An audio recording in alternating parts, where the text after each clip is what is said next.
Hello, everybody. We are back with more new account. Yeah, now it showed up. Now it showed up. Oh, and I gotta move. The progress tracker.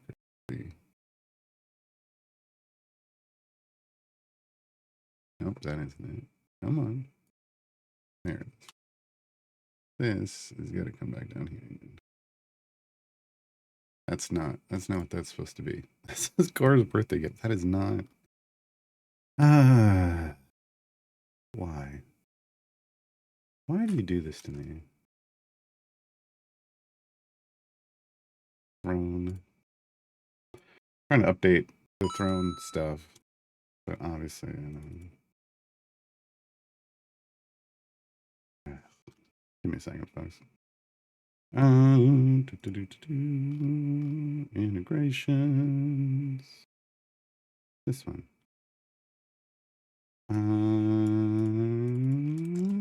Yes.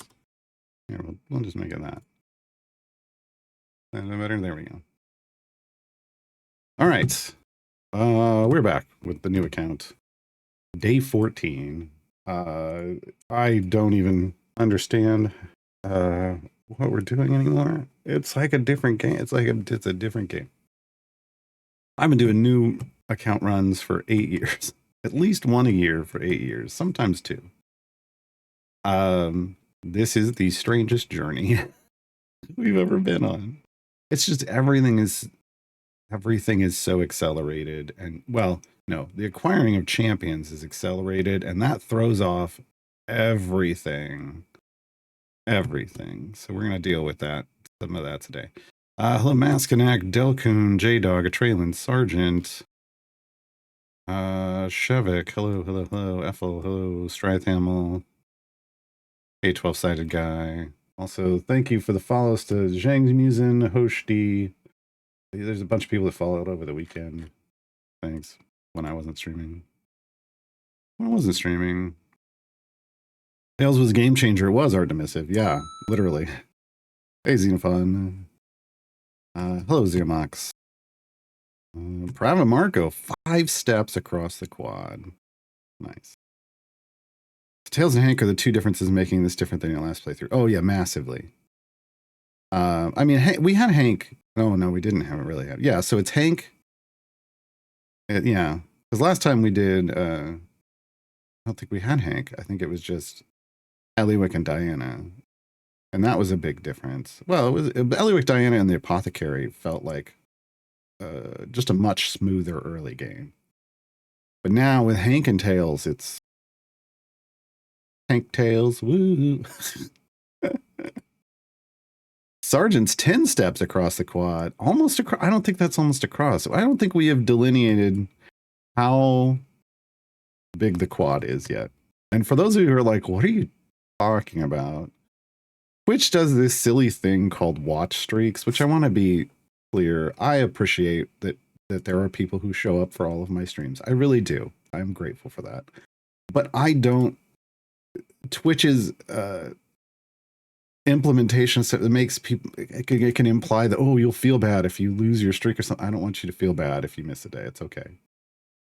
So I've decided to just turn it into streaking, which is like generally something college students do where they run naked through campus.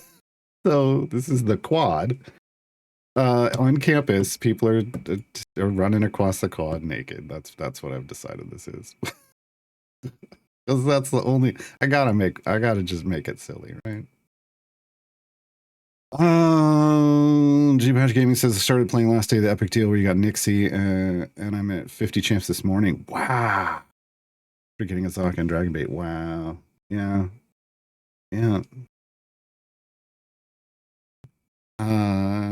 Is it good that the Strytham last? Is it good that new players are now overloaded with new champions? That's the question. It can be good, can be too much. Well, so here's the thing. There's a lot of power that smooths out your ability to play through the early game. There is.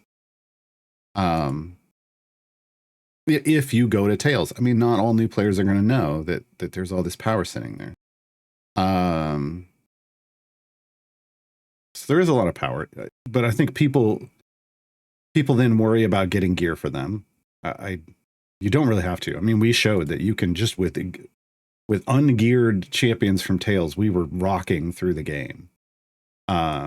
Do I put some stress on myself to get gear? Yeah. That's just me being like thinking like, you know, trying to efficiently get through stuff and whatever, and doing this stuff with the thing. I've given myself some restrictions. I shouldn't, you know, to prove that they're bad.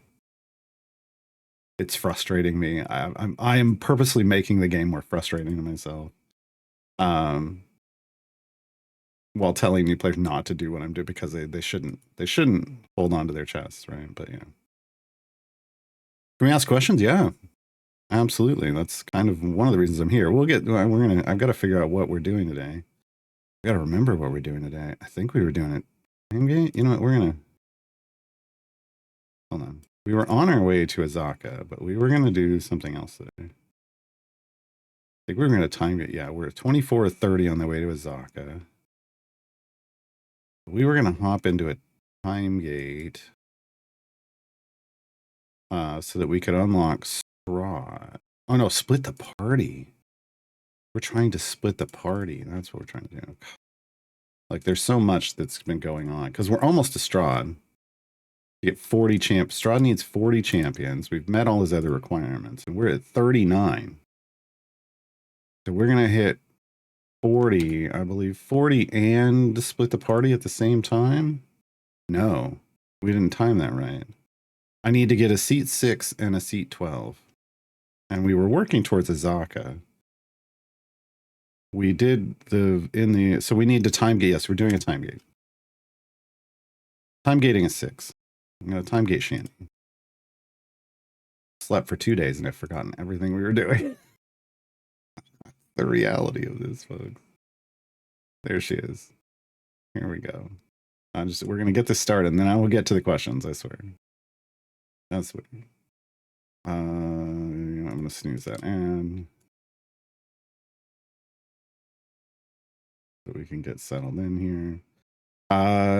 So we're gonna be in here a little bit. We're gonna go hour these, hour these, hour this. Yeah, and then we're gonna be here a while. All right.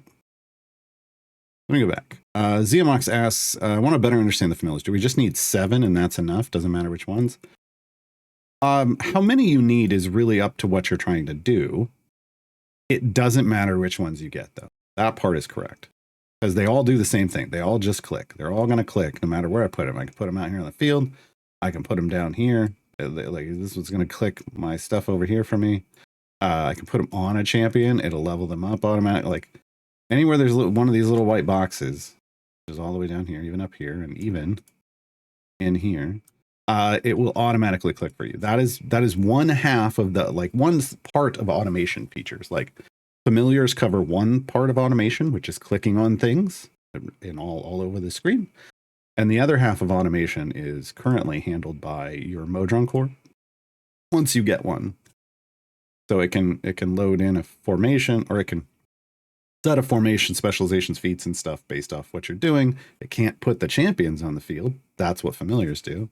You can set an area goal to cycle when you're AFK. This is for gem farming. Serves no other purpose than gem farming. And then there's buffs that you can automatically put in, and there's a variety. Most commonly used in gem farming, but there's a variety of reasons you would want this. I just do the setting the formation, which there isn't one for this because we've never done this time gate before. So, but how many you want, it just depends. Getting like 3 on the field. Here, if we look at this, with 3 or more familiars on the field, gold will be instantly collected. That's like the second sentence in. So it kind of acts kind of like a speed effect. It's a minor speed effect so that you don't have to hover, move your mouse around and pick up the gold. With 5 or more, boss sacks get picked up right away. Right there, we just saw it. Normally they hang out for a little bit. That is also a little bit of a speed effect. 6, it just kills these distractions flying in the background, like that one right there, like that bat. Necessary? Not really. There are times where your patron, like once you get patrons, there's going to be challenges for killing distractions. Do we have one this week? Yes, destroy 75 distractions, right? You know, it makes that easier. And then some people want to level up their click damage at the start. You know, the thing about click damage is, like, I'm at level 15 now. That means I can click to at least level 15 over here, like up at the top. But once my area that I'm on is bigger than the level of click damage, I shouldn't be spending money on click damage anymore. So, but some people will do 7 early on to get that going at the beginning of start of a run.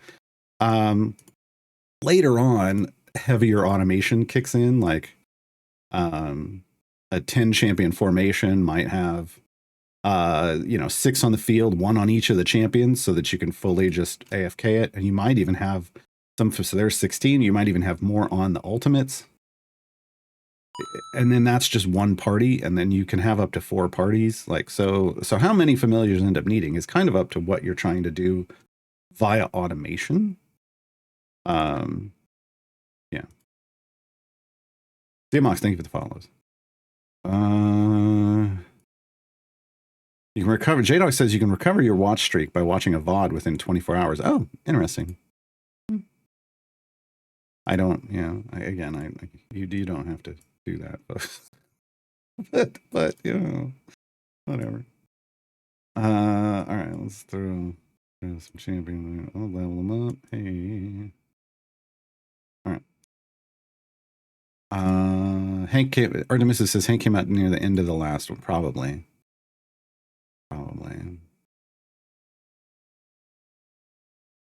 BS No BS says just the advice to get Hank, Eliwick, and Diana for scavenging was essential. I think they're huge, right? I mean, you get Hank again. Hank's in Tails now, and we kind of were trying to figure out with this run one of the pieces of information I was trying to determine by starting a new account was, do you still, like, if you're a paying player, for somebody's like, I just bought the 3x choose your champion pack, which 3 champions should I get?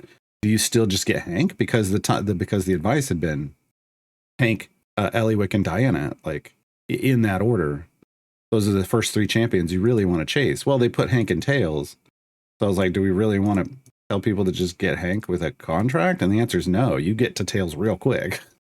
You can get Hank in just a couple days. So no. So then, like, who do you do? And it's still Eliwick and Diana, and then after that, I think it's either Shandy or Carlock, depending on if you want speed or if you're gonna be a Carlock DPS through the start of your account run.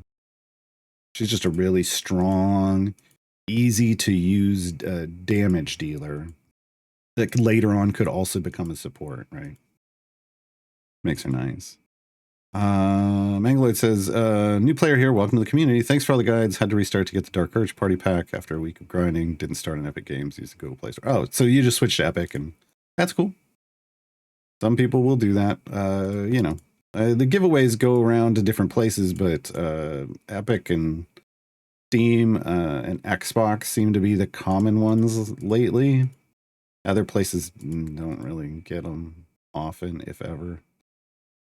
Night Dew says, I'm kind of new to this. Should I be aggressively spending my gems on chests? Yes, or save them for everything. So chests, yeah. Early on, like the first purchase, you can save up to get the mage hand because it's only like 250 gems. But then you really just want chests. Chests are power and progress. Occasionally, once you start making lots of gems quickly, then you can grab some of the other familiars for gems, but chests are your power progression. So I'm buying. Oh god, I gotta buy chests. Yeah, I can get 2 chests right now. I'm not saving for anything. And we're in an ad break. Where'd it go? Oh, down here. What do we get? Oh, epic for Bruno. We really beat the pity timer on that one. Another epic immediate. Wonderful. See if we can open 3 of these. And oh no. I accidentally opened 3. Well, now I'm 3 short. I'm not too short, I'm 3 short. Oh, there's a green for the progress tracker. All right. And nothing. Okay. I gotta grab all my other codes too. which we can do right now. While we're on ad break. Nope, that's... Oh, that was the website. Where's... Here we go. Forgot I copied that. After I copy the code.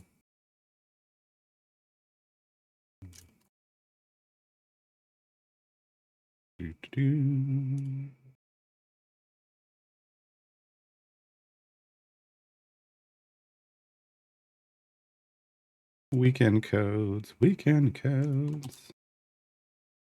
Gotta catch them all. Okay, hold on. Let me get these. Let me get these open, and then we'll get back to question. All right. Anything? Yes. So basically, what I'm trying to get to with this tracker at the top of the screen is I gave myself this silly rule that I shouldn't have, because it's something the community, some people in the community will try to say is, you know, try to be perfectly efficient with all of the opening of your chests, whereas I'm like, just open all your freaking chests when you're a new player. Like, I can give you some rules, but it doesn't mean you should follow them. Like, you're hindering yourself if you're following some of this advice. And so I'm trying to follow this advice specifically to prove that it's bad and it's borrowed. Bridal Veil, was that one we had or not? We'll have to go check. Bridal Veil and Eater of Her Enemies' Livers. Such a good name. Okay, do this. Seat. Nope, that isn't. That's not the seat. Garland, what are you doing? That's seat. Hello, Monday. Okay. Bridal Veil was new. Okay, we're into the 20s. Instantly with that. All right, and then Howlar is in 10. Nope, we already had the green for that one. Okay. We're down to 29. So I've got a bunch of chests over here, and I'm refusing, like, they're gold chests, and I told myself I'm not going to open them unless I have green or better on all of those champions' gear, which is just, it's been a frustrating experience. Don't do that. You know, I will say, you know, there is a certain point where there is an efficiency to opening, and it's usually when you have... once you've reached green or better on, like, everyone, it's like at that point, then you can start, like, following specific rules of efficiency, like Electrums first, then name silvers, then name golds. But before that, just open the chests.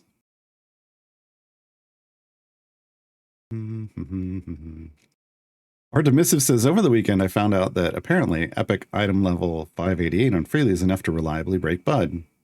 That must be the PowerPoint where it starts to... basically, you've opened the window enough just with them alone that, based off the conversations we were having on Friday, talking about Bud's Buggy, or Breaking Bud, as I should have called it. You've opened the window reliably enough that you can just do it constantly. That's what it sounds like. Yeah.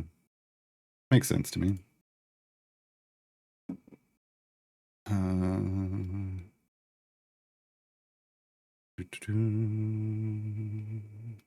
Hey, Star Chaser.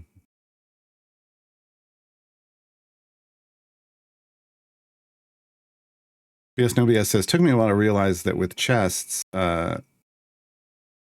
strategies that Electrum chests are for event champions, whereas silver chests are for the core and evergreens. Yeah, that's not something that they call out, but basically, the regular silver chests and the regular gold chests, these that you can get for gems, they're gear for non-event champions. So that means your core and evergreens. So that's who they gear up. Your event champions will never get that.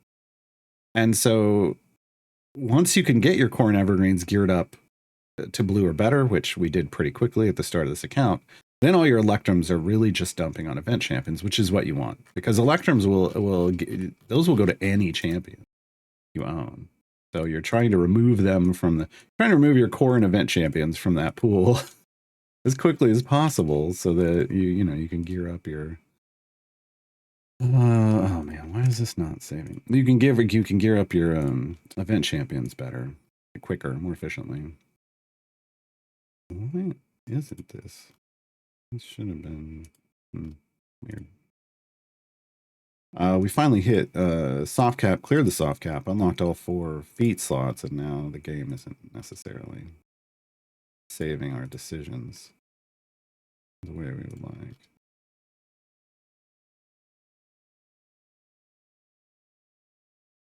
Okay, that's fine. All right. Oh, on this run, just in case people are confused, yes, I did meet the completion goal to unlock Shandy, but this is the first time gate. This is the first adventure in a time gate, and I want to grab a little bit of favor so that I can do. Oh, this one's only 7.5. Well, I'm gonna want to go like 200 areas, maybe 300. I know my account can do that fairly quickly. That's why I popped like hour-long potions, so I can grab at least a couple silvers. If I was brand new, I would only go 100 areas and not worry about it, but we've been going 200. And then we'll also have a little bit of favor that's going to make the other 2 runs easier, like quicker. Un Petit Calvados says, I won't open my gold chest until I unlock the next evergreen. Oh, no, don't do that. Don't hold off. Unless you're literally right there, like unless you're on the path and you're like, you know, you're doing fine, like you're blue or better on all your corn evergreens, which is like we have a set for that, or I've saved one.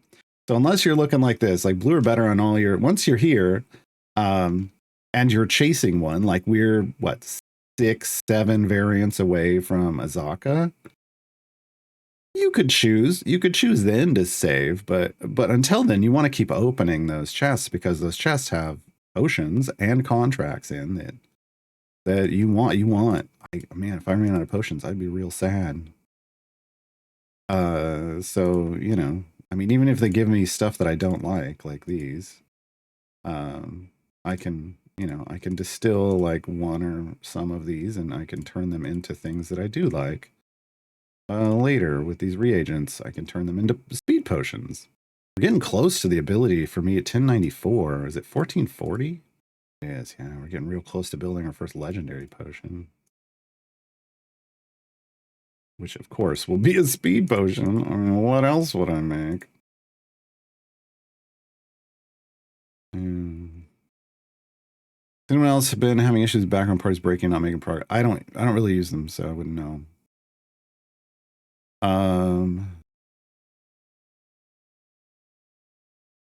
Yeah. We were using it for a little bit, but then the area goals got too big for click damage. And what I should be doing is, you know, when we can do this again, I can throw, who do we have the least currency on? Mert. You know, let's go do this. I could throw,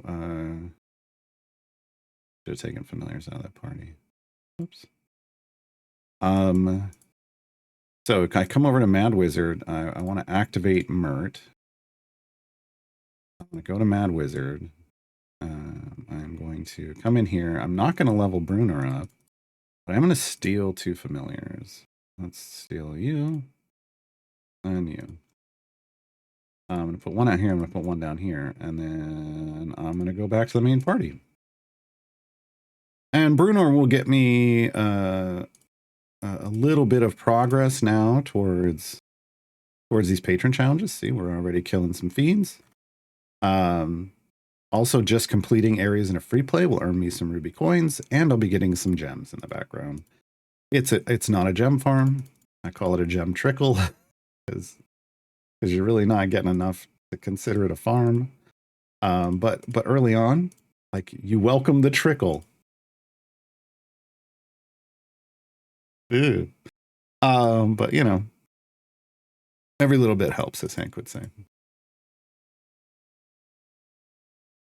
Jeremiah says, I got my 15th familiar last night. I was so excited to have a full 9-member team for Mad Wizard overnight gem farming to wake up and find out there's a bug with Modron automation now. So there you go. So some people, apparently there's a bug with Modron automation. I would say, you know, maybe patching the game on a Saturday was not the smartest idea that the CNE Games has ever had. And, you know, maybe that's something that they'll be working on right away today. Man, when I woke up Saturday to do the tutorial show and I saw there was a patch, I was like, what? Why? We used to get Friday afternoon patches, and that was bad enough, but now we're getting Saturday morning patches? I don't understand. Yes, nobody else says, should I get Warden from this event or through the through merch shop? It depends. Are you going to use Warden or not? Like, if you plan on using Warden, you probably should get some gear for him. In which case, get him through the event. If you don't plan on using Warden, if Warden is just bench filler for you to get to split the party 1 or 2 or 3, or to just collect enough champions to unlock like Strahd or Zariel, then the gear doesn't matter, and you could just get them through the shop at some point. You have to make that decision for yourself, though. I just think it's really important that if you want to use a champion, you want gear for them.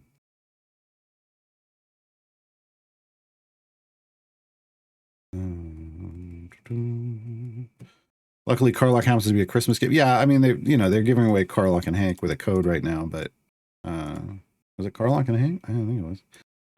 But that doesn't mean, but that's not always going to happen. And this playthrough will live on my YouTube channel until I do another one, right? So people going forward need to know this information, and then everyone going forward needs, we can use this information to help people when they start the game, because they're not always going to have those codes. Hello, Hughes Glues. Toy, 40 steps across the quad. We got some people in the 40 to 45 range. I think there might be a couple at 50. I still don't know how far across the quad is, but I guess the quad is an indeterminate size because we don't know how far somebody will get. As big as the number of steps someone takes running across it. Or we determine a length and then you run across it and then you turn around and you come back. And you just run back and forth across the quad. Oh no.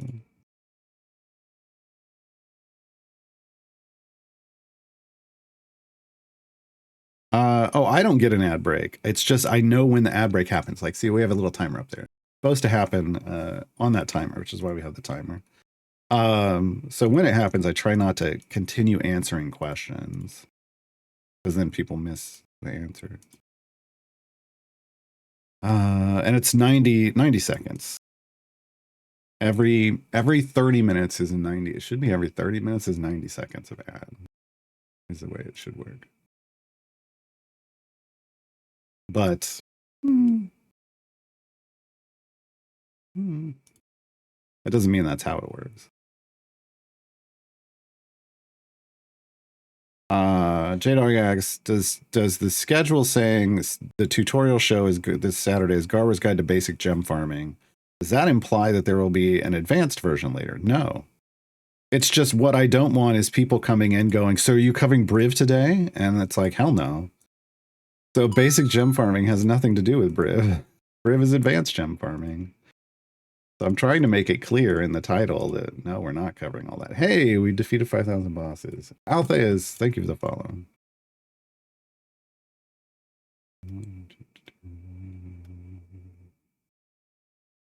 Quantum Merge asks, is it better to free play the time gates for favor to convert, or would doing regular quest variants be better use of time? I think it's the latter. The time gate conversion, the favor out of time, well, or it depends on what level of progress you're at, but for the most part, like especially for newer players, like on this count, I don't care about the favor so much as right now I'm just caring about getting a couple silvers quickly.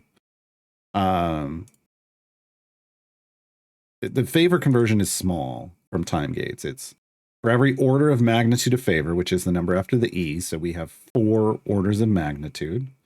Here, it is a 2.5% multiplier in the conversion. So right now, I would get 10% favor somewhere.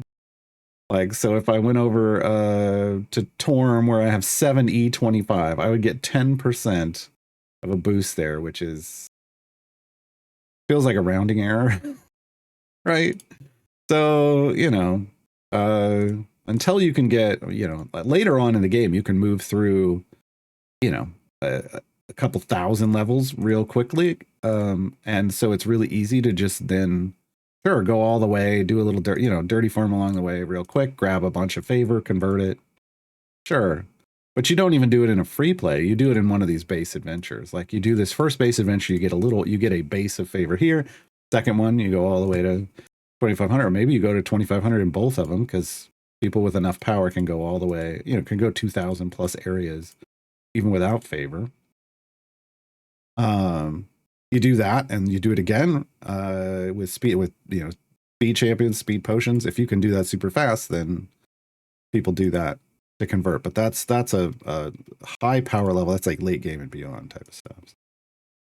Craven asks, do you think it's possible to get the lawful core on Nordium variant 3? Well, people have it, so of course it's possible.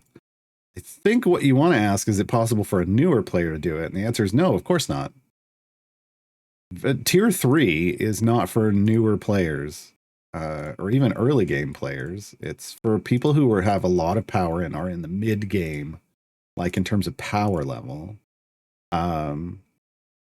Yeah, I think, you know, if you can easily clear tier 3 normally, you've got a shot at doing it. But if you've never cleared tier 3 before, no, I don't think so. Which is why I'm upset and frustrated and sad that they put that core locked behind an event. Like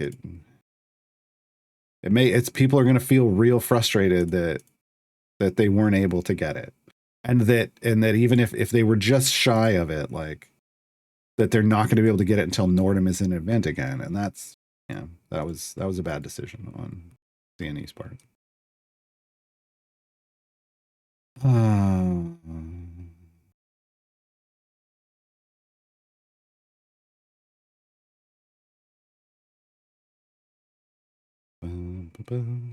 Going through some of this.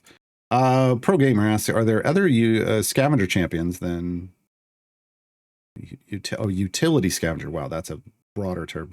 Utility scavenger champions other than Nordum, Eliwick, Strongheart, Diana. Yes, every single member of the Saturday morning squad, Bobby, Diana, Eric, Hank, Presto, and Sheila, are scavengers.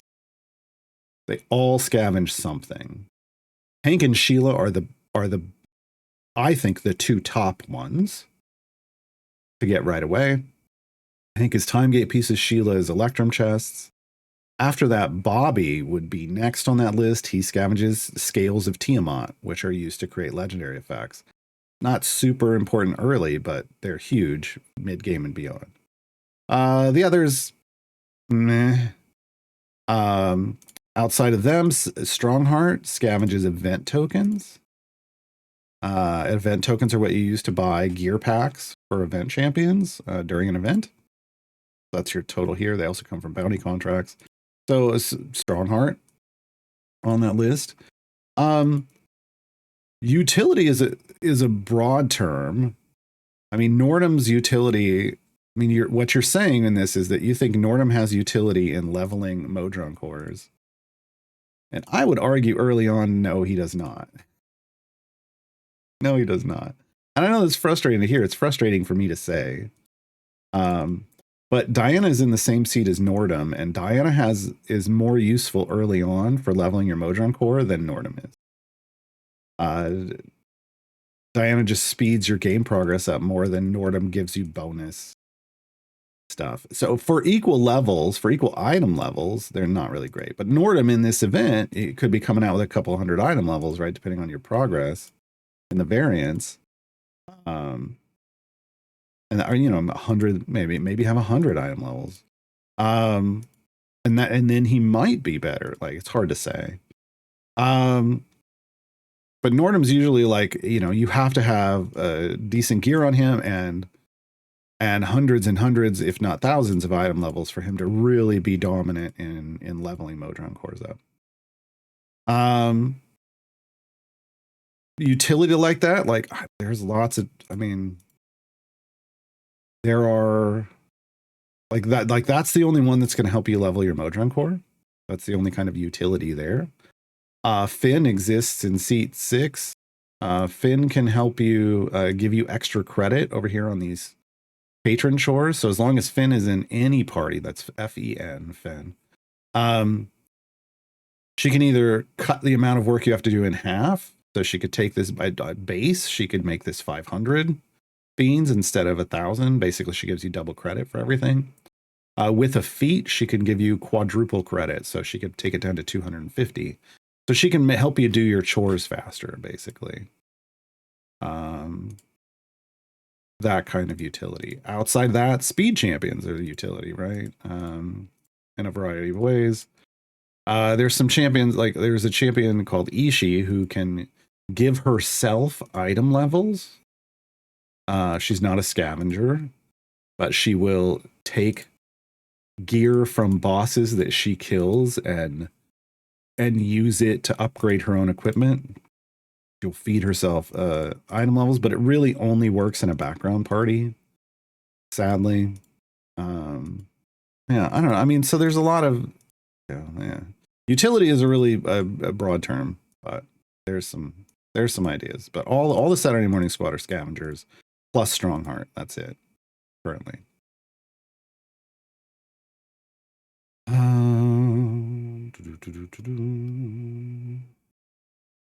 Yeah, there's a patch notes. One of the patch notes says Jang Sao is supposed to collect stars in the background, but then they broke background progress. So,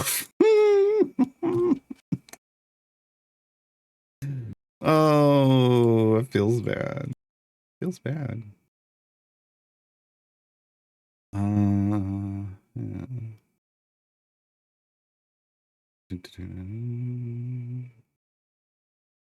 J-Dog asks, on Saturday I felt you were trying to compare Nordum's form orderly ranks buff.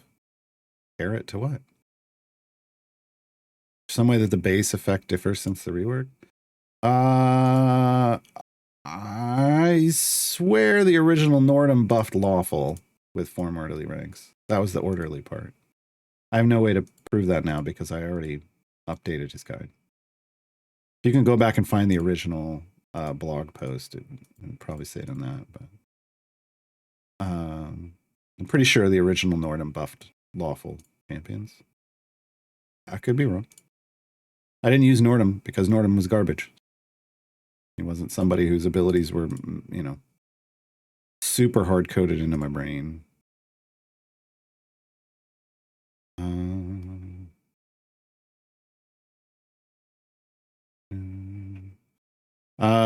BS No BS says you can get event champ feats from gold chests. Yeah, that's the only place you can get champion feats, period, is regular gold chests. They don't come from any other gold chest. Just regular, it's just the regular gold chests. Probably platinums. Platinum chests are just regular gold chests with a bonus for item level duplication. But yeah, that all comes from regular gold chests. Otherwise, it would be almost impossible to get event champion feats, right? Because you just don't get enough event champion named gold chests to really, like most people don't.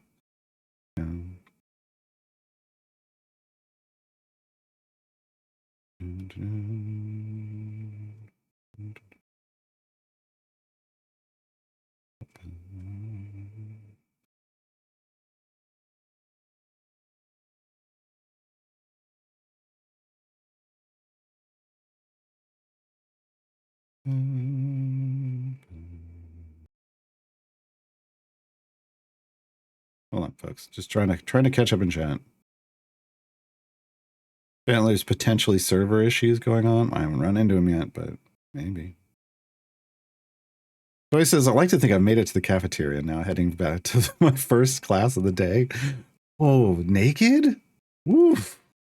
I don't think they'd let you in the cafeteria. I think that's a health hazard.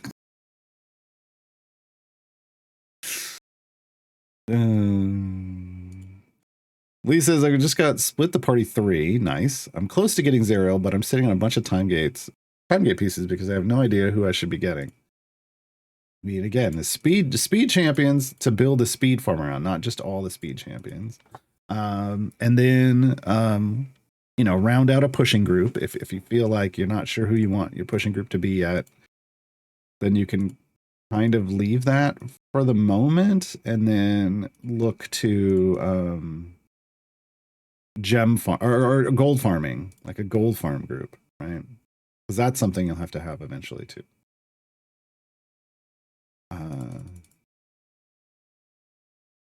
You know.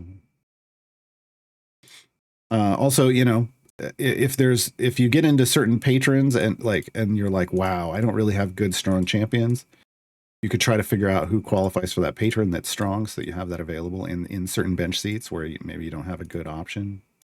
Those are things you start around that point. That's, you know, start looking for stuff like that. If you've done everything else. Patch Gaming says, I'm confused on Briv's feats. If one gives you 100%, doesn't give you anything.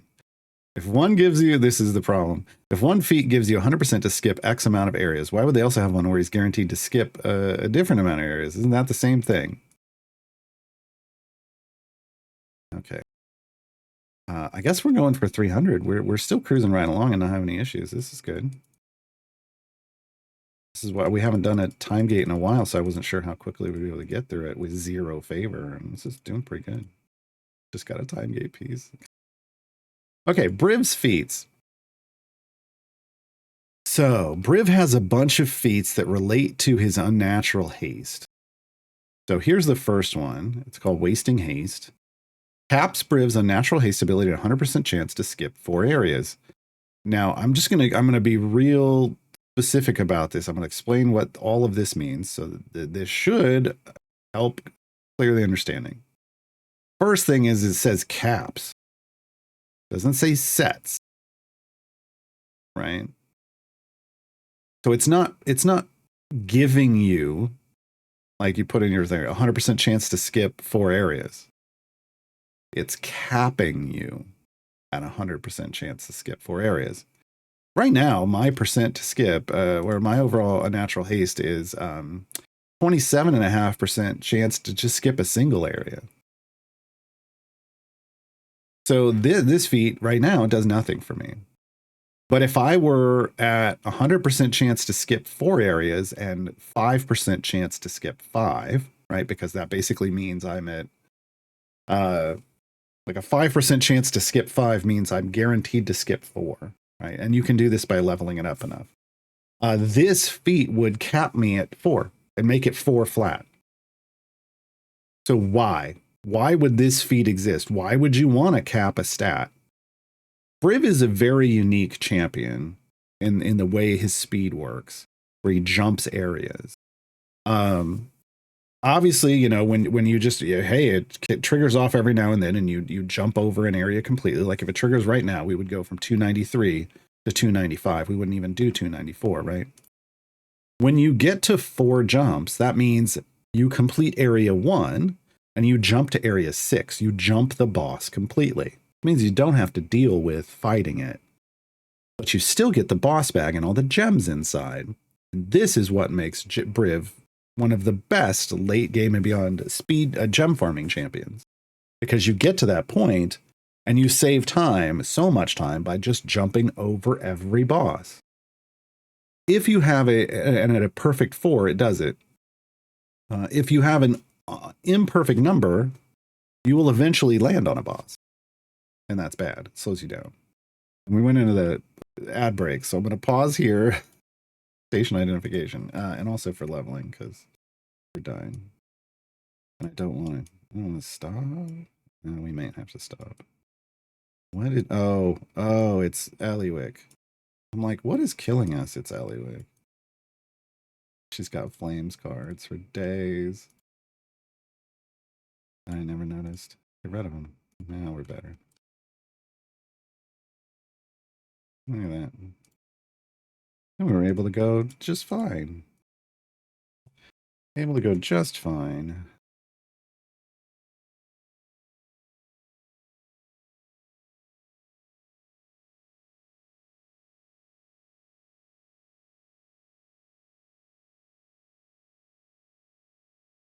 We should be back in about 25 seconds or so, folks. If you are a subscriber, or you just didn't get an ad. Can we just rack this full? I ain't gotta wait around. I don't need any of these ultimates for any other reason. Brivs doesn't reach.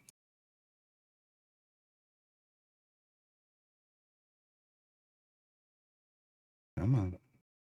There we go. All right, now we're done. All right, we're back. So TLDR on the 4 jump. Basically, 4 jump makes it super fast and efficient for you to gem farm. 4 jump is the first like ultra efficient number that people are chasing when it comes to building a Briv gem farm. After that, if you get an imperfect number, if you're just a little over 4 jump or a lot over 4 jump, and you got percent chances to do something else, you'll eventually land on a boss, and that's bad. So this feat exists. That feat specifically exists to keep you at 4 jump, because what had happened was a lot of people would get to 4 jump, and they very precisely get to 4 jump, and then they would stop opening any chest in the game that could potentially give Briv a single duplicate item. So no more Electrum chests, no more patron chests, no more weekend chests that have Briv in them. Like, people would just sit on those because it ruined their gameplay if they were at even 0.1%. Like, 1 item level over the perfect 4 jump would ruin what they were doing. It would ruin their speed. So they added this feat, right? Now, then people kept getting higher numbers. And so people got to 9 jump, which is where I'm at on my main account. So they added another one, strategic stride, that's specifically to hold you at 9 jump. The note here is there's a 4 jump and a 9 jump. One day there might be a 14 jump, because there's people at 14 now that can't open chests anymore. Well, they can, but if they go too far, they have to stop. Because there's also accurate acrobatics, which says Briv's Unnatural Haste will always skip the guaranteed number of areas, but no chance to skip an additional one. This locks you in at whole numbers. There's a reason for that too, because you get into a certain point, so let's say you get all the way to 4 jump, right? You want to put the 4 jump feat on at that point, but you keep opening chests. Well, you could get through 5 jump, you could get through 6 jump, you're still keeping yourself capped at 4 areas. But when you get to 7, you 7 is I found 7 to be a 50% improvement on overall gems. 5 and 6 are worse, the way Briv works. But 7 was 50% more. So then I locked this in to keep me at 7. And then I stopped opening chests for a little bit. I stopped trying to get him lots of levels. I wasn't dumping tons, but it would have been fine, because then when he got to 8, this kept me at 8 too. And then when I got to 9, this would have kept me at 9, but I just locked this in instead, because then I don't have to worry about going up and accidentally hitting 10 and it's screwing everything up. Like, that's what these feats are for, but it doesn't set you at that place. It doesn't just give you those jumps. You have to earn that through item levels and progression. And that's what a lot of people don't understand about those feats. They read caps, but it says caps, but they, in their mind, think sets. Like, it's just going to put me there, and it doesn't. It doesn't do that. All right. Briv has there's so much more. We could do just an entire day of talking about Briv. There's so much that goes on with Briv's gem farming. It's ridiculous. And you don't need to know anything about it until late mid game and beyond, really. Sandalmate asks, should I pick up Lucius, Regis, or Talon for my last Citadel pick? I wouldn't go with Talon personally. Lucius and Regis are stronger, more useful. And then you have to decide, do you want a support or a DPS? Because Lucius is a DPS. They are a pure DPS. I know they have debuff, control, whatever, but that doesn't make them a support. They are not a support champion. They do those things to serve their own needs as a DPS. Whereas Regis is a support. So what do you need? Also, what seats do you need for split the party? That's, yeah. And the achievement percentages don't. I know people think that these achievement percentages mean something. They don't mean anything. They don't. It doesn't mean anything. It's just they're just giving you a way to track like what you've done, but you can complete these achievements at any time. You know, it doesn't. It's fine. I mean, obviously, there's certain ones that are easier to do in the event, but telling people the percentages just for your future reference doesn't give anyone any information they actually need. That's just them. That's just the CNE's way of trying to psychologically influence you to do everything during the event, but you don't have to. It doesn't earn you anything, really. That's like when you get to 100%, you don't get a bonus of something, so a little silly. Somehow I have talent at 20% without even owning them yet. It could be. It could be that you maybe somehow you got maybe somehow you got a bunch of gear for them.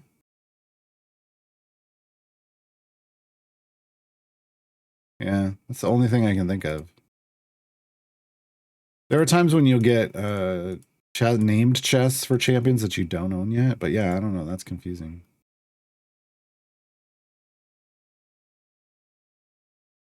Did I misspeak and say Sheila and Hank are good? I meant Diana and Hank.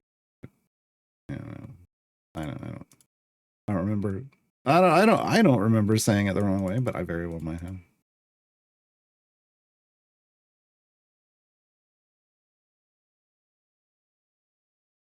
Oh, she says this event kills me. I'm trying to get tier 3 on Halson, but my lord, only last variant is missing, but so much strength gain in 1 week will be hard. Yeah.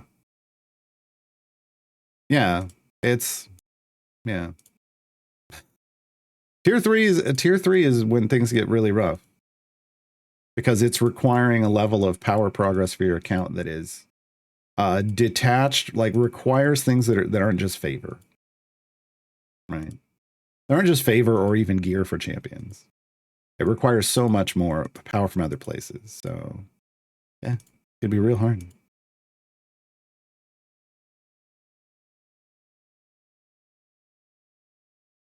That's why I was confused. 100% chance in my mind means that 100% of the time you would skip. Well, if he meets his skip requirements, which you have to have sprint stacks to skip. So, but yes, then that's the power of Briv. Once you get 100% chance to even skip a single area every time, as long as you've got stacks, Briv is then skipping at the end of every area. The thing is he consumes those stacks. And if you don't earn more at the end of your run, he's not a speed champion. This is what we try to educate people on. Like if you have to stop at the end of the run to stack Briv up, he may not be a speed champion. Like there's time math that has to happen there. Like most of the time he's not. Like a Briv gem farm creates a very specific scenario where it is efficient, but it isn't that way all the time.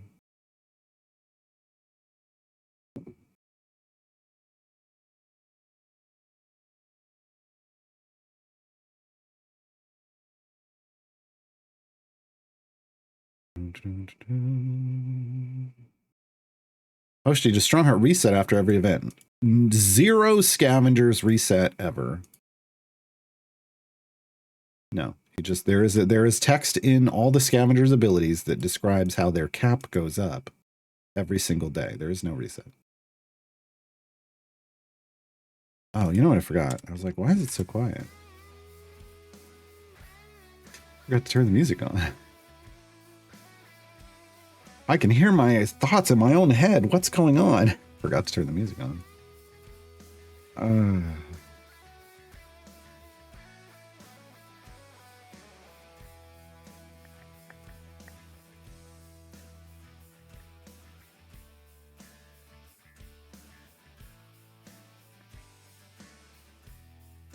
Megaloid, should I time get Eliwick when I can or wait for the Christmas giveaway? We have no idea when she's actually coming out. I mean, it's a holiday newsletter, but it could come out anytime.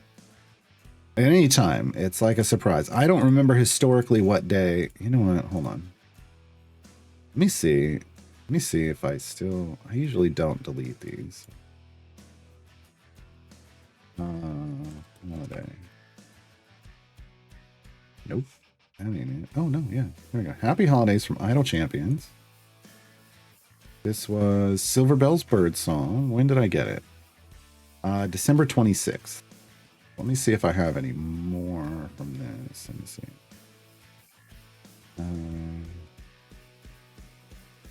Holidays from Idle.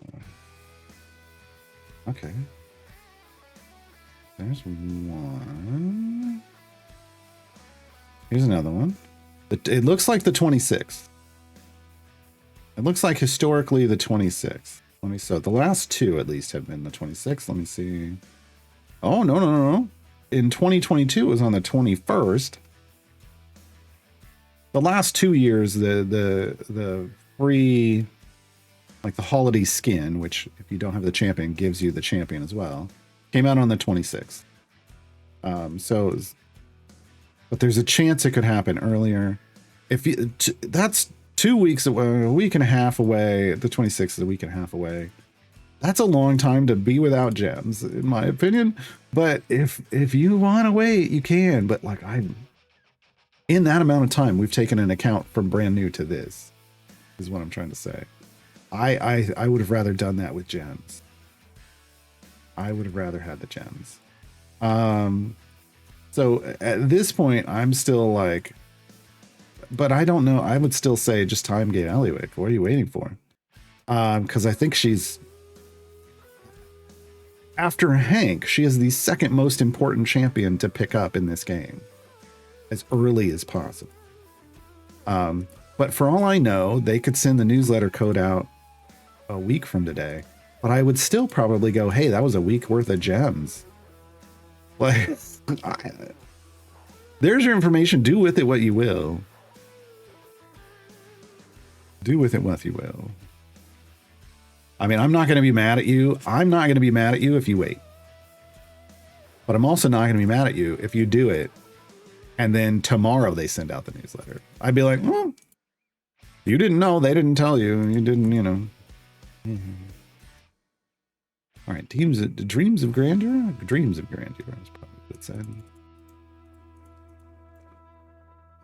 What's the restriction here? Jinx really wants to meet Vajra. Area 12 onward, he takes up slot in your formation. Jinx is one of the street urchins from Waterdeep. Dragon Heist. Nat, Squidly, and Jinx. Alright. We're just going to throw this down. And we're going to dig into this. Just got to remember to level up. Alright. Yeah, this is a good way to put it. Strythumble says, if you have her now, you will earn now gems. And every gem counts. Yeah, they do. They really do. It's a big deal. Gems are a big deal. Because if you wait, then until later, if you wait to get her later, you will have later gems. And later gems are not as good as now gems. that's my thinking on it. Yes. That was a better way to put it. But ultimately, everybody can have their own opinion on this. I know some people are saying, oh, I think it's better to wait. Other people are saying, oh, no. But again, it's your choice. You make your choice. You've been given the information to make an informed decision. It's up to you to make that decision. And either way, there isn't a wrong decision. Because it's just how you want to play the game.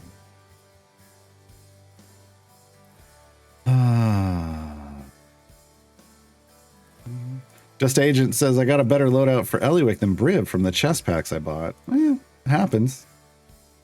But honestly, I'd rather have the better early on, I'd rather have the better loadout for Eliwick. Because she's going to give me gems, and I can turn those gems into chests, which turn into blacksmithing contracts, which I can dump onto Briv. And I get that progress forever. Like, Eliwick's always going to do that. Okay. You can't just chest. I mean, technically you can chest pack your way to a 4-jump Briv, but I think it's something like $7,000. Can somebody do that math? Don't do that. Well, I mean, I guess if you're a millionaire, do that. We would appreciate your support of the game, Mr. Millionaire or Billionaire or Mrs. or NB. I don't care. But generally speaking, you're not going to, you know, an average spender isn't going to spend their way to a 4-jump Briv.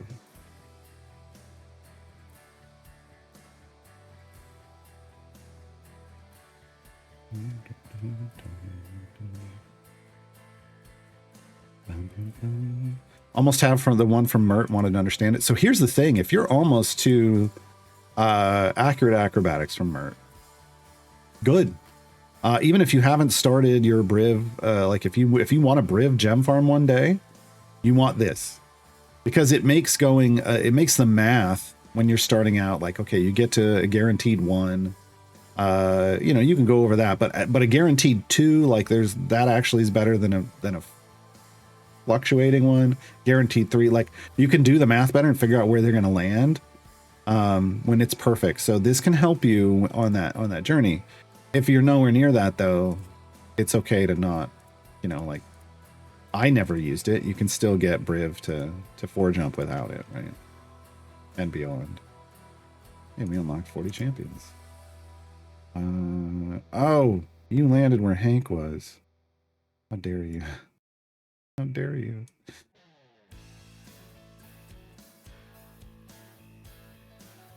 How dare you take up a spot in our formation that gives us time gate pieces?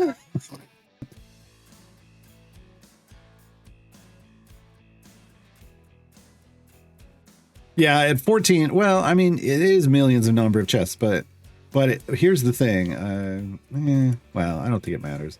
I think somebody one day will still ask for a 14 jump because they might be over 15. And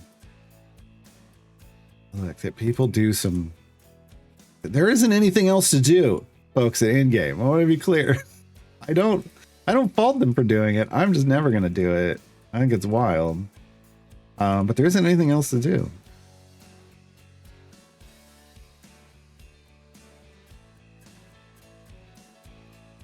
J-Dog says, Dupuis said to sign up for the newsletter by December 24th. Okay. So then that tells me it's probably coming out on, either the 25th or the 26th. Traditionally, we've gotten it on the 26th. Well, last couple days last couple years we've gotten it. Quick question for the new year from RB42. 9-jump Briv or level everyone to 1,000? Everyone to 1,000. If I could go back, see, I originally chose 9-jump Briv. I asked myself that same question, and I said 9-jump Briv. And it almost burned me out on playing this game. So I say just everyone to 1,000. And once you see, because what I feel is like once you see how strong having everyone at 1,000 is, I'm not, maybe you'll still be compelled to go 9-jump Briv, but I don't know that you will. I used to play this game. I mean, my item level floor, so the average item level down here for everyone on my account was a minimum of 300 on my main account. I had no real problem doing content. Tier 4 event stuff every time an event rolled around, even with challenging variants. I had no issues. And now my average item level floor on that account is 1,000. And it's a little ridiculous, right? Like, I mean, at that point, I'm like, I mean, is there stuff I probably can't do now? There might be. I don't do patron variants anymore because I don't see there's no real reward in it for me. And that's kind of what happens to a certain extent is like, once you get champions to a certain power like that, what is the rest of the game actually rewarding you? Like when an event rolls around and you flex a champion, do the chests you're getting from that champion matter? Not really. I mean, you can try to do what people then do is chase full shinies on their champions, but like, I mean, again, it's just it's such an extreme amount of power that you then start playing a completely different game, right? Like the game changes because it's the stuff that's challenging to other people. It just isn't challenging to you, never will be ever again.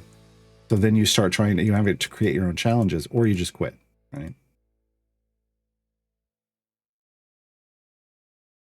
So, yeah.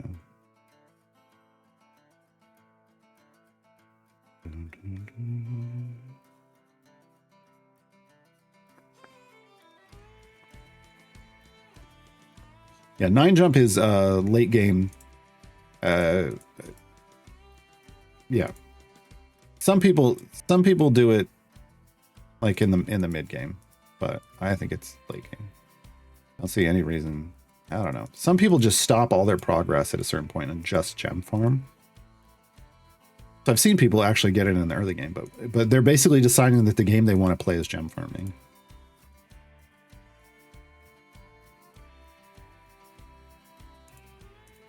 Maskinek says, I spent $100 worth of platinum on Briv chests and didn't get enough for 4 jump. No, it's because it's like 7 grand.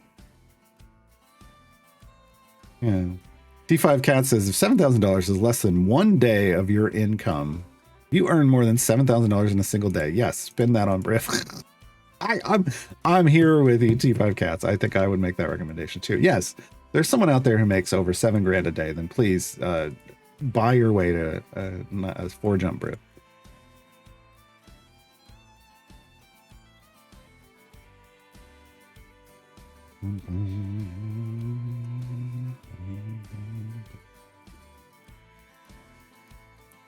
Petit Gavado says, I can't even buy platinum because every time I try it, it moans about Steam overlay missing.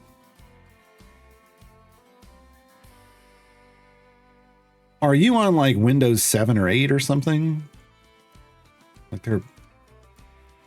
Because I can't imagine why Steam overlay wouldn't...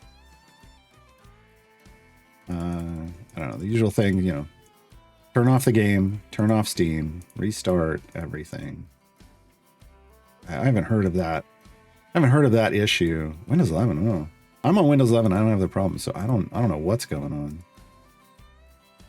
It seems like a Steam issue though. Submit a ticket to Steam. But again, I turn everything off, including Steam, restart Steam, then start the game again and then see if that helps. But if not, submit a ticket to Steam. There was an issue with Epic, and it may still exist, where if you left the game and the Epic client out long enough, the token that it used for its shop would time out. And then people were like, I can't make purchases on Epic. It just doesn't do anything. And they'd be like, well, you got to close the client, restart the client to refresh the shop token, because they can't have those shop tokens existing indefinitely. And maybe there's a thing maybe Steam's done the same thing now. I don't know.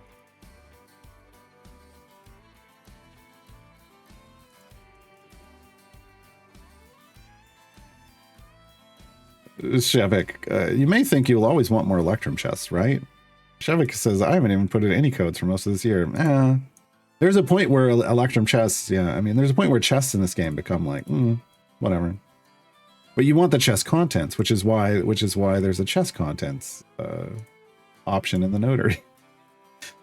But Jeremiah says, I used your Epic creator code at checkout. Thank you for trying, but the store bugged. Oh. I got the purchase completed, but unaware if you were credited. I'm unaware too. I mean, they used to have their reporting system that I used to be able to have access to on the back end on a website. Didn't call out names. It just gave me totals. And nowadays I like that stopped working a couple of years ago, and I haven't gone back to even see, but I still get a payment from Epic every month. So thanks. I mean, as long as you keep trying, I appreciate it. All right. We're done. We did all 3 things, for Shandy. I'm going to convert to, you know what? I'm going to go Red Knight because we still need to do a run there. We now have Shandy. So we have Shandy. That means we have Strahd. Boom. And if we have Strahd, that means we need to get Strahd Influence. 7.5 EO4 Strahd. Which, no, that's Vecna Limbs. We want to activate. Not listed. I need to switch parties and come back.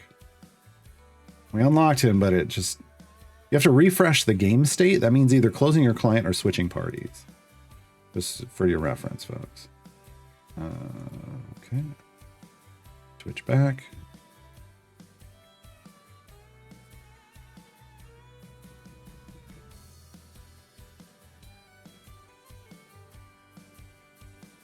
Okay. Now Strahd appears. We activate Strahd. We come up here. How much do we get for this? 386 EO4. This is what we want. Okay. So that means We'll be real close. We'll probably have to still do 3, but these were too short. Yeah, we would need 2.5. That's not enough. So we're gonna do overdue rendezvous. We're strong. We're strong. And as you can see, we're you know, there's champions we can't use, which is unfortunate because we like them and we use them a lot. But we could use Shandy. Shandy will be our speed champion.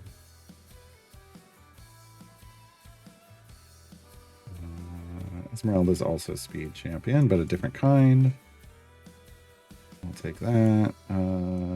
This should work here too. Probably. I don't know. I don't know the spec choice we're gonna want here. What are we putting in here? All right, Caddy Bree. We could Nord him, or we can King it. You know, we're gonna King of Shadows. We should Nord. We should Nord him. We should Nord him. And we're gonna go Modron Cortul boss. Just because here's a use for Nordham, right? Like I can't use Diana to level my Modron core, so we're gonna use Nordham. I do need a tank. Well, do I need a tank? I don't need a tank. Nordham is champions a column ahead of him. We're gonna go Caddy Breed DPS. And we can Melf for speed as well. I just need someone to exist as a tank in the front. It's not going to be Regis. Obviously, it's not going to be any of these people.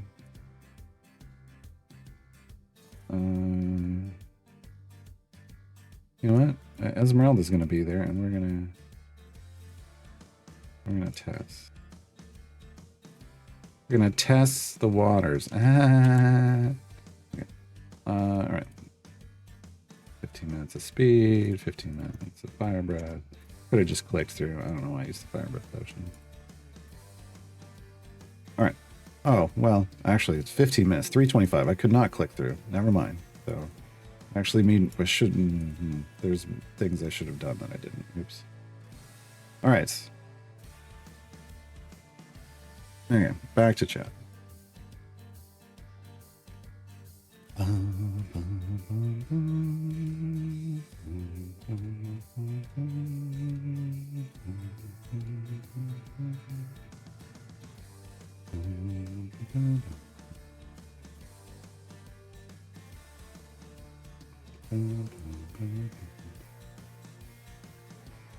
Or Shandy got it and forgot. No, I got her. Put her right in.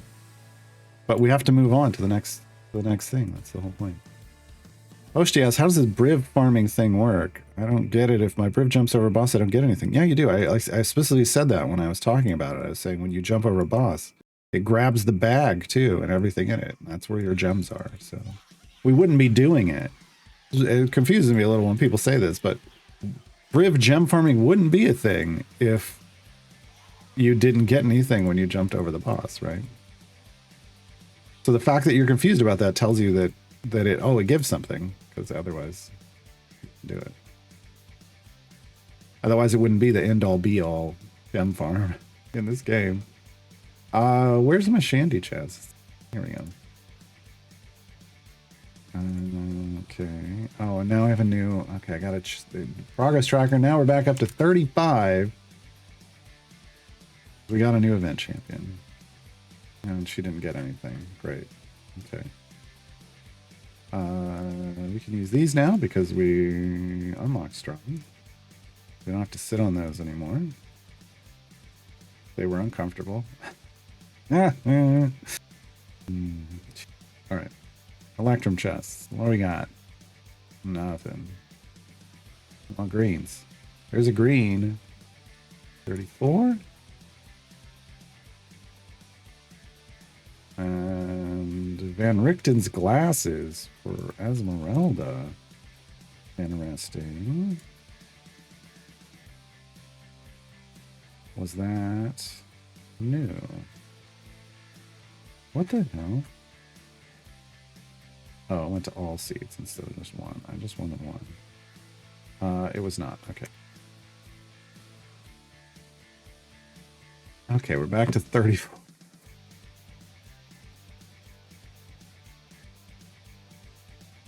Yay.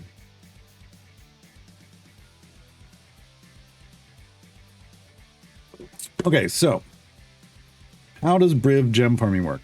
I want to preface this by saying Briv gem farming is an advanced technique of gem farming that normally you wouldn't even consider until you were in the late game or beyond. Because it requires a lot of knowledge about how the game works. It is very finicky. You have to be, you have to regularly adjust it. And the way you do that doesn't, absolutely take outrageous amounts of time is by understanding the game mechanics. The way Briv gem farming works is that Briv, as a speed effect, will jump areas. And as we've stated, ideally, you get to a 4 jump or some variation of a 4 jump. So 4, 9, 14, 19, etc., right? So that when you complete area 1 at the start of an adventure, you jump immediately to area 6, and then you complete that, you jump to 11. So you're always jumping one area past the boss. This is the concept of this is the goal you're trying to get to. Higher numbers mean, like going from 4 to 9 means I go from 1 to 11. Right? Skipping 2 bosses instead of 1, and then after that it's 3 bosses instead of 1, right? This is the efficiency, right? Now it's predicated on the fact that you have Briv sprint stacks. That's the currency he uses to activate his speed. If you don't have those, so you're using those stacks up to get, to a certain place that we used to call the landing zone, like where you would stop, land, and then you wouldn't have the damage to kill anything on the screen right away. But before that, you have to create this scenario where you have more than enough damage to kill everything as you're landing quickly. So you're just land, and you're moving really quickly. And then you land, but you don't have the damage. And so enemies pile up, attacking Briv, and giving him his armor steel bone stacks. Steel bone stacks are what convert into sprint stacks after you complete a run. So you figure out like how many stacks you need to get to your landing zone. And then you get him there, and then you figure out how long does it take to get that many stacks built up. And then you have to like adjust your damage so that once you're at that stack number or slightly above, you want to go slightly above to give yourself a little bit of a leeway. Then suddenly your damage has ramped up enough that you can kill that area. And then your Modron core, like that's where you used to have your reset, is like one area past that. You will jump the Modron core reset and you do it all over again. And you tune this perfectly so that it will do basically the exact same thing over and over and over and over and over again. That's the idea. Infinitely, as long as some buff doesn't change, right? The buffs that can change are these weekly party and weekend party buffs. If one of your champions in your gem farm ends up here, you have to be able to adjust. You have to have the knowledge to go in and adjust your formation to adapt to the changed damage. Because if you don't get enough stacks before you reset, then you won't jump all the way there, and you'll start walking. We call this breaking. Like you've broken your gem farm because it'll start walking, and that slows everything down and makes it pointless. If you get too many stacks,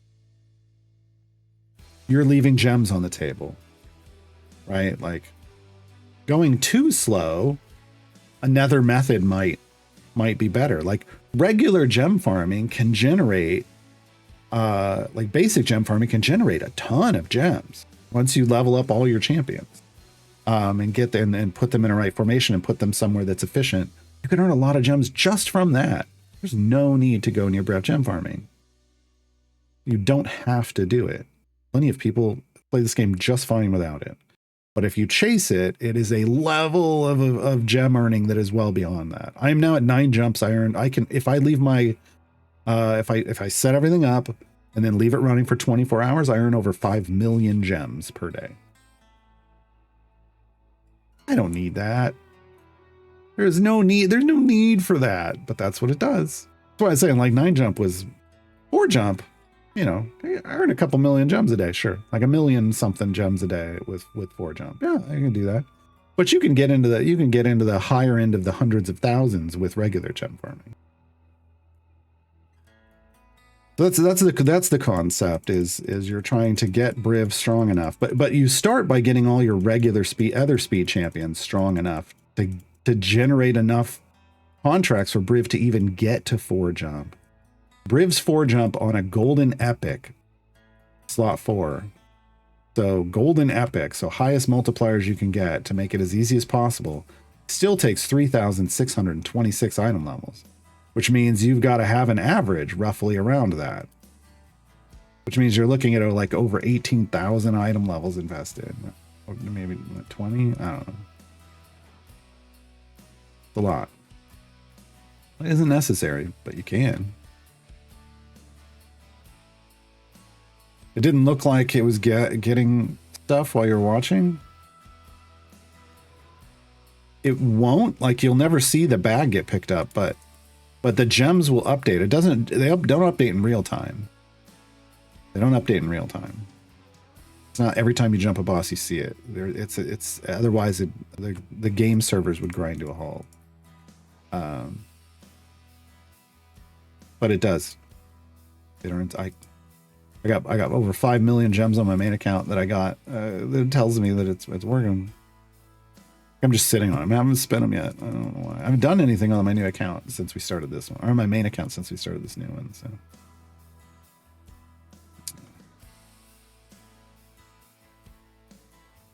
there's a point where you can cash in millions in patron currency on patron chests, I think is what you meant to say. And yeah, if you wait that long, it's underwhelming. Yeah. Absolutely. When you get to that point of the game, everything's underwhelming.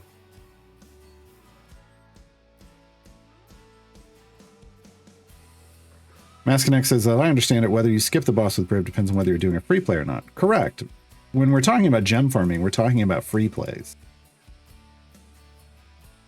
That's why I say, like, I don't do any gem farming on new accounts because it's pointless. I can earn more gems by using those speed champions to finish adventures and get the reward like that's normally down here of gems, along with everything I get from bosses. Gem farming is for after you don't have any regular adventures or variants, really is what it should be. Some people also early on will do it if like, you know, they're going to go to work, they can't actively play, they'll just set their game to loop on an adventure, and that's technically, you know, kind of gem farming until you've really maxed it, you know, until you're focusing in a good speed group. It's not going to earn you a lot, But yeah, when Briv, you can't jump a boss on an adventure you haven't completed yet or a variant you haven't completed yet. Well, you can never, yeah. There's no such thing as doing a variant over again because even the patron versions will count as not having been done. But you can't, like, you can only jump stuff in free plays. Now, this was a change to Briv. Originally, Briv launched, you could jump everywhere. It was so broken.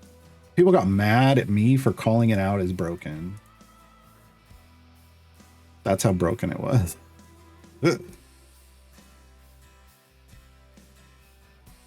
Yeah, Shevik says the difference between 4 jump and 9 jump is the average item level for your floor for your champions. I don't agree with that at all. I think it's the potential to get there, right? So when you're at 4 jump, you can easily get to 1,000 average item level for everybody. It'll take some work. It'll take a little time, but you can get there. Not a big deal. I got there at 9 jump, and it was no work at all. Felt like, and so usually at 9 jump, people go to 10,000 average item. But like that's what you're thinking about. Like if how far do you want to go with Briv? Well, do you want average item level 1,000 champions, or do you want average item level 10,000? 1,000 is currently feels like more than enough in this game to play everything perfectly. You know, I don't know. Feels good to have your floor be at 1,000. That doesn't mean that you won't take this, like your pushing team to 10,000, but your floor at 1,000. is going to be super strong. You're not going to have a huge problem with variance, any kind of variance, because any champion you need to use is going to have power. If you want to chase 10,000 of average item level floor, you want to do that at 9 jump. Average level of what? His slot 4 requirement. Just his slot 4 needs to be at 3,626 item levels on a golden epic. But to get there, you're averaging out, you know, over 3,000 item levels, right? Because you can't just target a single item.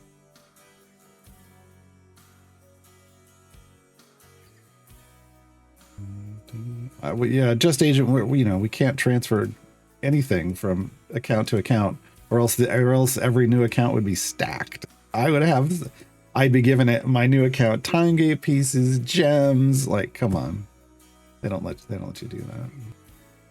They don't let you do that at all. Okay, Shandy's first feat you want to put in, it's this green one. It doubles her dash effect. Her dash effect. This is why we got Shandy. Increases the game speed. Hold on. Increases the game speed by 25% when the formation hasn't been under attack for 30 seconds. This is a speed potion. That's what it's doing. It's a 25% speed potion. But then we double it and we get 50% speed potion. So then when we look at our speed potions, we're now going faster, even though we just used a single one. Like, this is only supposed to give me 1.75, but we're getting over 2. Shandy's getting us there. So when we say it like Shandy's speed effect is better than Lark's because it affects the entire game. It speeds everything up that's going on like a potion does. It just only works until you get attacked. Artemissive says, I have a hot take about this. A perfect 4 jump is the most finicky Briv will ever be and isn't worth it for most players. Time spent learning Briv gem farms is time spent mastering the game. Yeah. To a certain, I mean,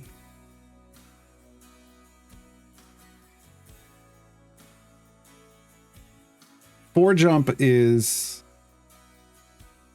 you know, the thing about a 4 jump that's, I think that kind of supports what you're saying is that it needs a lot of stacks still. Like at a 4 jump, you still need a lot of stacks. You need to stop and get a lot of stacks.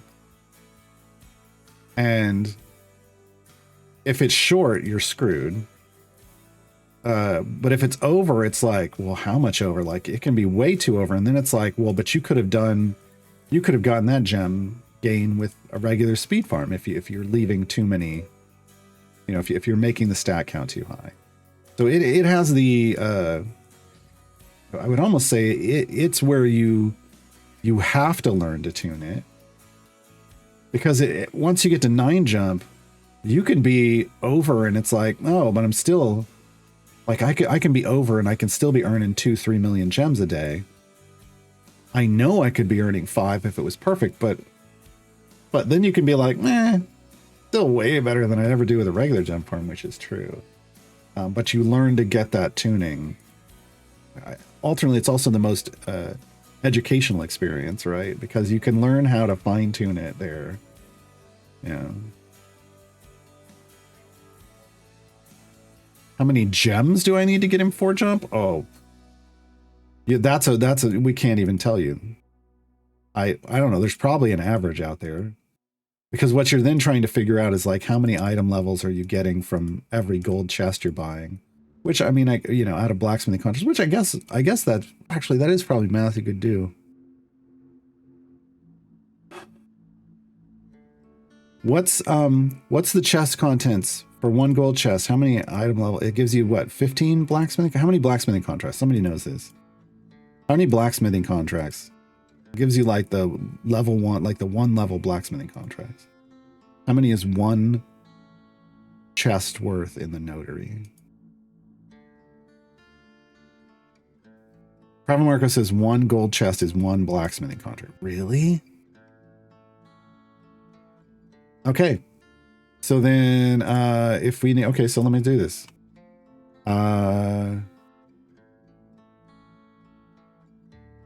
3626. We're gonna have gonna be weird. There's still gonna be some give or take. But if we do like a perfect, let's say it just perfectly averages out, you'd be looking to 18,630 item levels. But it's going to swing, and we don't know. But we're going to take the median. We're going to take the middle, 18,630. So you need 18,630 gold chests at 500 gems a chest. So you need 9,315,000 gems to get to 4 jump. Under that concept, average 9 million gems to get you to a 4 jump rib, which is why I say you don't chase that first. I hope it's clear why I say don't chase that first. Because you need to be able to generate 9 million gems. You need a regular gem farm to do that, right? So develop the regular gem farm, and then once you have that, once you understand that and you can get that super efficient, then you can work on the Briv gem farm. Okay.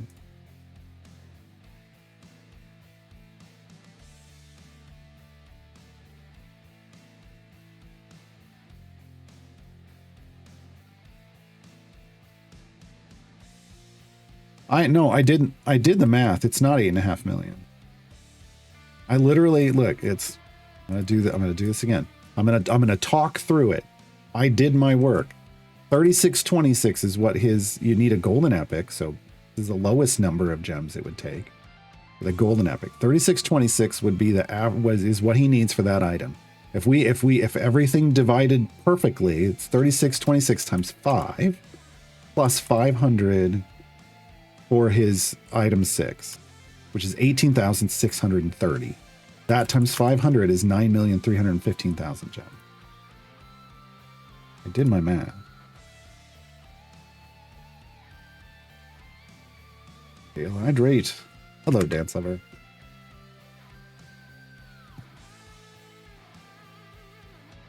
Oh.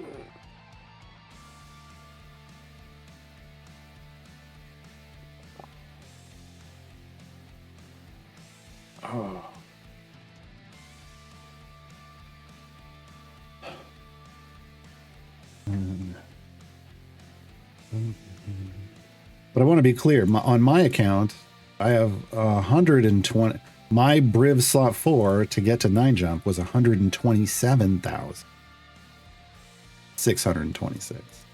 I had to add 100 above a 4 jump to go from 4 jump to 9 jump. You have to add an average 124,000 item levels. Well, you have to add 124,000 item levels to his specific item. You're going to average that out amongst, 5 item slots because your 6 will be capped at that point. Malgroji, I've just started the game. Welcome. I'm going to direct you to this link in chat to help you try to understand what the heck's going on. But the disclaimer is, this is a new account that I'm playing through to update that guide to the current status of the early game. And I haven't updated it yet. But that is a good place to kind of start understanding the concepts.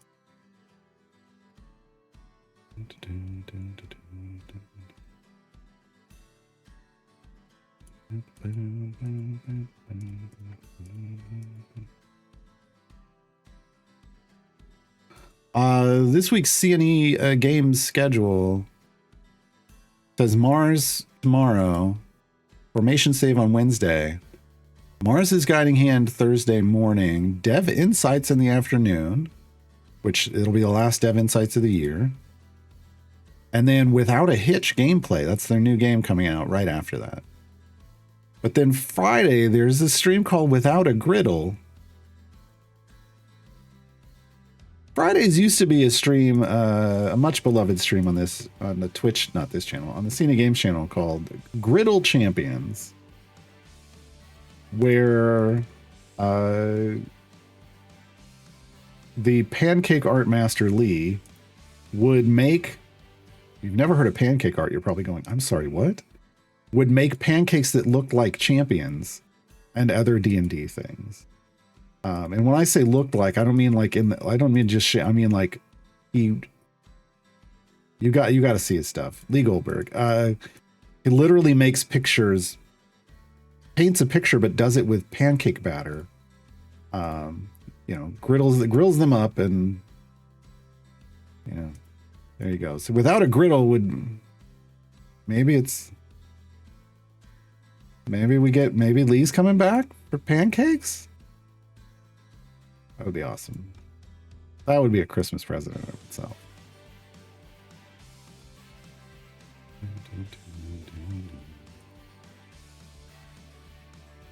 Yeah. Extra gold chests drop naturally. They do. But if you're but you have to account for just like the perfect number doesn't exist. It's just giving you an example of if you have to do it all through gems, which you don't. There's all kinds of things you could do that could help your journey along the way, and it could cost less than 9.3 million gems, but at least people have an idea that this isn't some small amount of gems. This isn't some small amount of gems. And also, it could be real swingy. I got mine early.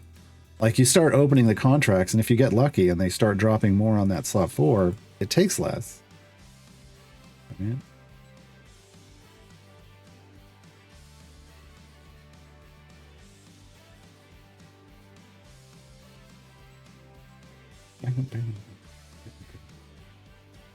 Will the pancake pictures feature cappuccino picture supplements? No. Just pancakes. This makes pancake art. I think didn't. I'm pretty sure they made a pancake me once. I'm pretty sure that happened. Unless that was a fever dream. But yeah, Lee does good art.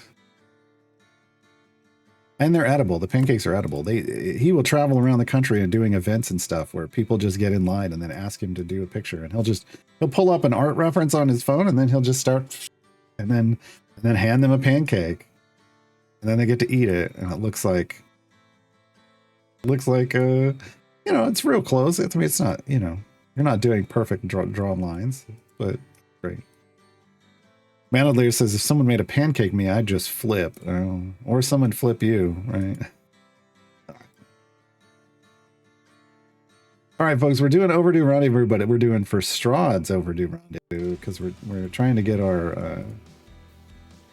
basically, we're trying to get the influence needed to buy our time gate piece from Strahd every week. Oh, I can also come over here. It is Monday, and I can now buy those from there. We're now running out of currency for Mert.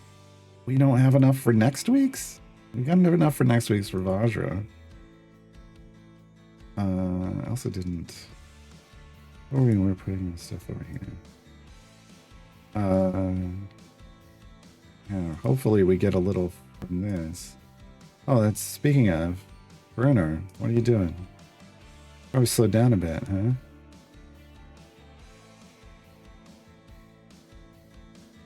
I'm not sure where to try to find that picture. There was a picture of, remember, of Pancake Me, and now I don't remember. I don't remember an easy place to find. I'll look. Hold on. Okay, we're gonna do this again. I just manually restarted this because I don't have a motor core for the background. Well, we should have gotten oh, did I just leave it? I just left it. God dang it. Garwar, what are you doing? Losing it. This is the button I want. This is what happens when you don't do background parties for a very long time. Yeah. So I mean, we're getting a little bit of progress. But without a Mojang core, it's not going to help us a lot.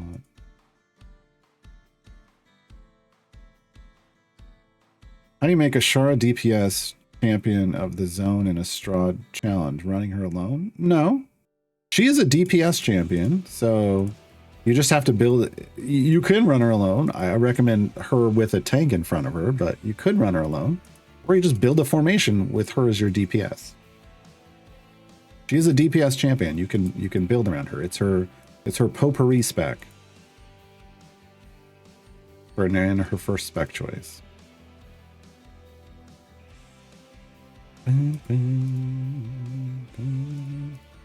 Next patron week is still 6 days, 22 hours away. Sure, but I don't do patron stuff during the week, so unless I start manually doing Bruno in the background, we're not going to accrue stuff.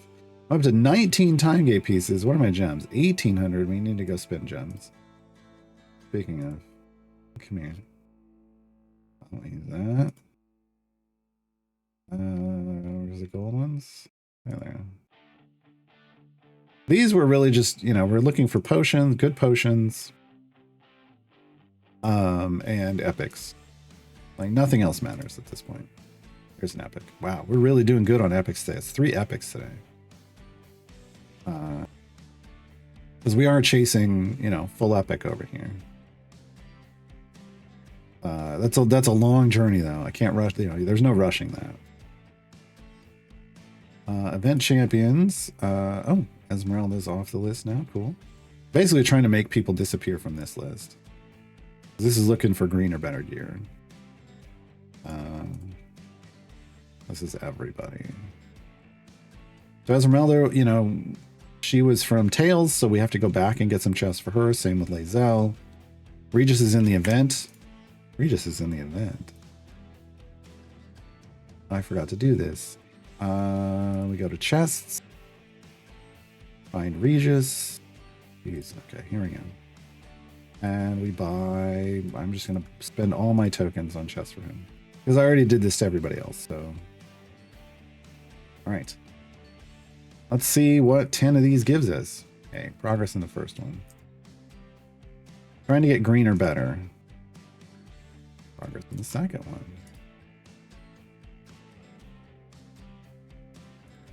We're either getting dupe whites or we're getting greens. I mean, technically could give us a blue, but I actually don't want a blue. I just want greens. Now, it sounds odd, but all greens would help me better. And we're running out. Oh, there's a blue. Play and knucklehead. Right. I gotta go look and see if that was progress.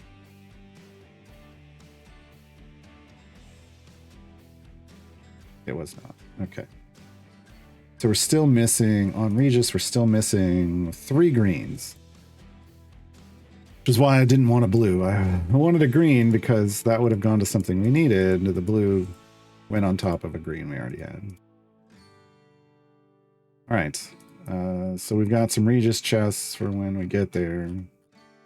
But we're just gonna need more electrums. And unfortunately, we can't use Diana right now.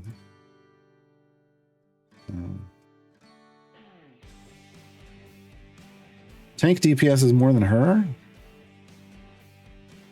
Then you're doing something wrong. I don't know how to tell you that. Tyrell in bear form. It is Tyrell in bear form, yeah.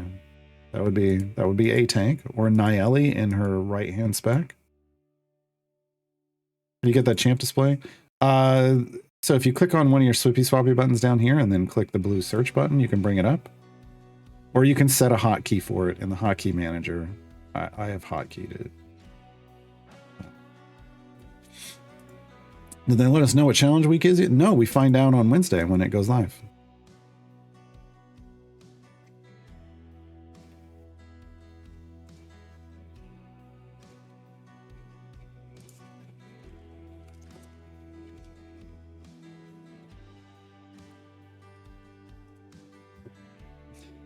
I'm not answering, but yeah.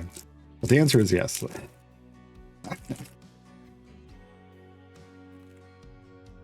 I took my trash bag out. Hold on. Exciting subscriber content. Star Wars puts in a new trash bag.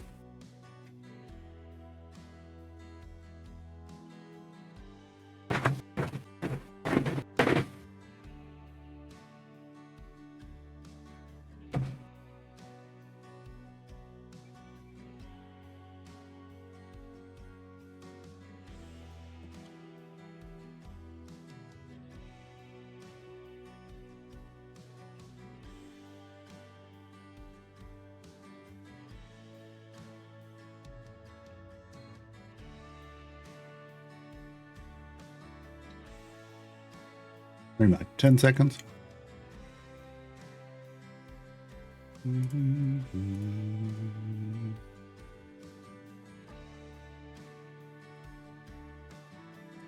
I should have used an hour-long speed potion for this.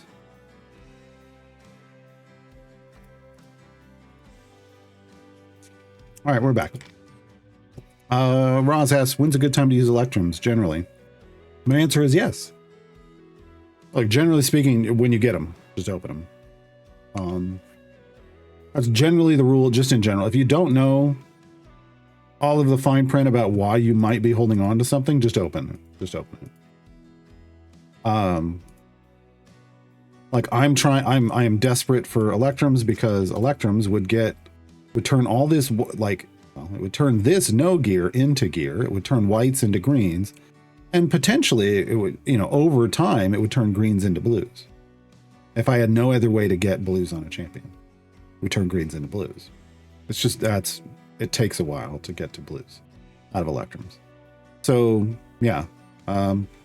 Once you're at blue or better gear on everyone, then you could sit on electrums until you get a new event champion, and then you dump them into that event champion. I'm at the point on my main account where I burn them all every event. I hoard them until the event, and then I burn them all. I basically open them all up at once to gear up the newest champion. And no, they didn't let us know what challenge week is yet. They said you'll find out on Wednesday. Strysamel says, I'm using Holy Trinity setup with Karlach, Strongheart, and Duke Ravengard. Whole team is around item level 20. Should I upgrade them evenly? Yes. Well, no. Yes. Yes. Well, at that low, yes.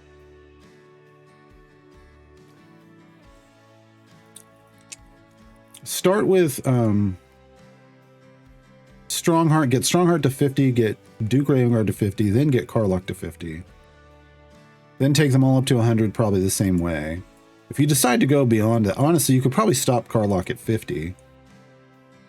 Get Duke and Strongheart to 100, and then decide, like, do I want to get Karlach to 100? I mean, but after 100, Karlach doesn't really need to go over 100. The others could keep going up a little bit, but the first 100 item levels is efficient. There's probably other places to put stuff at that point. Because you got to remember, Karlach doesn't scale with her gear. Not the way, like, she scales harder inside her kit without any gear at all than she does by adding gear and item levels. You still want to get her in some gear and at least 50 average item levels. Ultimately 100, but like I got her up to 1,000, and then I was like, well, let's see what happens if I take it to 2,000, and it's like, it was pointless. 100 is the first major breakpoint for items, for item levels. 1,000 is the next. 10,000 is the next. 100,000 is the next. These are it's going up orders of magnitude. If you haven't figured that out, right? But some people just don't scale well with that, and Karlach is one of them. Everyone scales well, you know, just fine with their first 100 item levels, but beyond that, things change.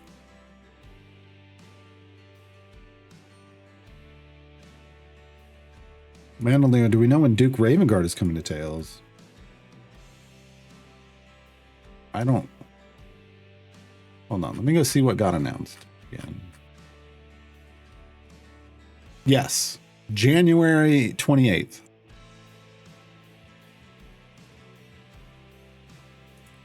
So a month and a half. Is he one of those just time gate immediately? It depends on what you're doing. If you've got Strongheart and Karlach and you want to Karlach DPS, he will boost your party. He's a big deal. I call Duke Ravengard and Strongheart with any melee champion, the Holy Trinity. If you're using Cass, if you want to use Cass, who you're going to get this month in Tales of Champions, with Strongheart and Duke Ravengard, I jokingly refer to that as the unholy Trinity because Cass is an evil vampire. Again, he's going to reward you right away, but it's up to you. If you're chasing that power, he's going to provide it in that kind of melee DPS situation. Because what happens is Duke Ravenguard increases your chance to, like, boosts your chance to crit if you're a melee champion. And Strongheart has buffs that are and speed, attack speed reductions that are based off him critting. So you're feeding, Duke Ravenguard feeds crit chance to Strongheart. Strongheart then feeds damage and attack speed to everyone adjacent to him. And in a melee situation, that's incredible, right?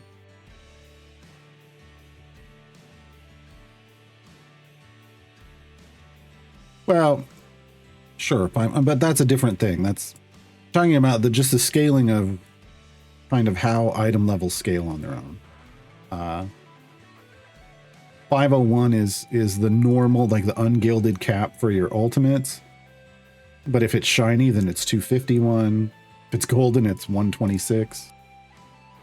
There are a few golden potentials there. I don't think they're worth it. Like, I don't think they're worth goldening if you already have shiny, basically. And then there's certain items that have caps that have their own power curve, and usually you want to cap them. Usually.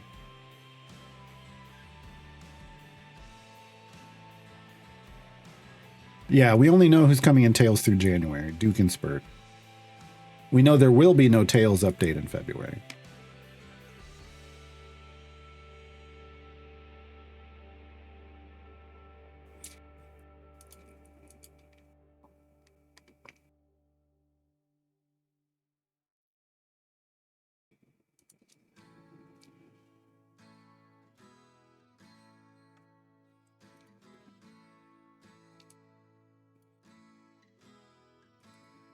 And since they didn't tell us who we're getting in March, but they talked about who the new champion is, that could mean that they hadn't locked in who was arriving in Tails in March yet?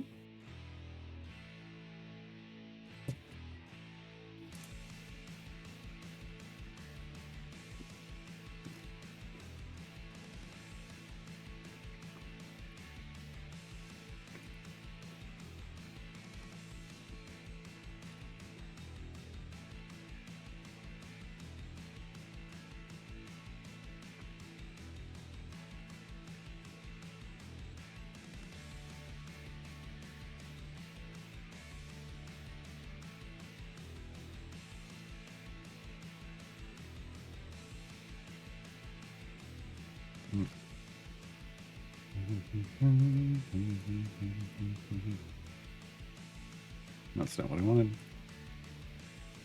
Apothecary.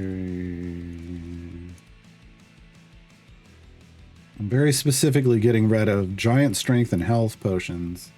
I keep all the purples. And then for the clairvoyance, for the gold fine potions, I just make sure I have 5 of these. Everything else I want to keep all of. But we're getting closer to that legendary speed potion. But using a legendary speed potion will do for us is that basically for a while it's just going to be always on speed. So it's going to give us a base level of speed that's always there. And then when I use, that's going to be there for a while. I know it says 24 hours, but it's 24 hours of you using it. So like in this run, we would be consuming some of its time. But in between runs, like I close this, I'm waiting to start another one. It's not ticking off any time. So at night, I don't leave it up. I don't leave anything in the party where I've used that potion, and it doesn't get consumed.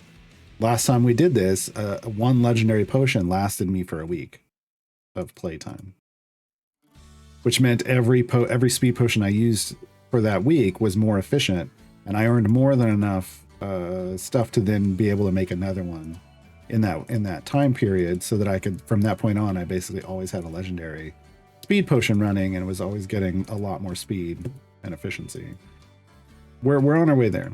You don't want to force it. You just want to try to get there on its own, and we're almost there on its own.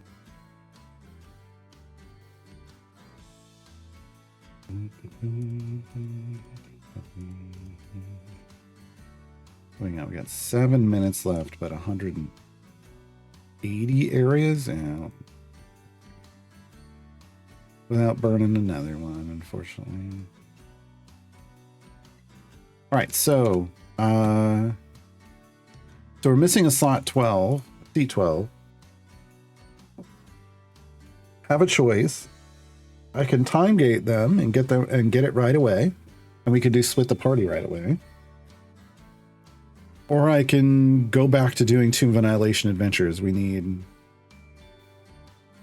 I think, just a total of 8, and we'd have Azaka. It's variants we'd be doing. I kind of just want to do the time gate. We've got the pieces. We have the technology. I kind of just want to do the time gate. And then everything else from this point on is working towards Split the Party 3, which I'm in no hurry to do. We can just focus on that point on picking up champions we want to round out the speed group, which is not done. I think that's what we're going to do.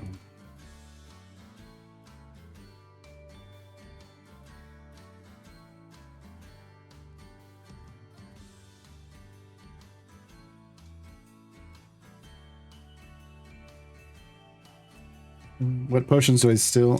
I usually just, like I said, I will burn all of these white, green, and blue for champion damage and white, green, and blue for champion health, because these two I don't really need at this state of the game. The champion damage bonus is minimal. So far, health hasn't been a huge factor in what I need to do, so I can burn these. I do use gold find potions when I do deep favor runs, so I just keep a backlog of 5.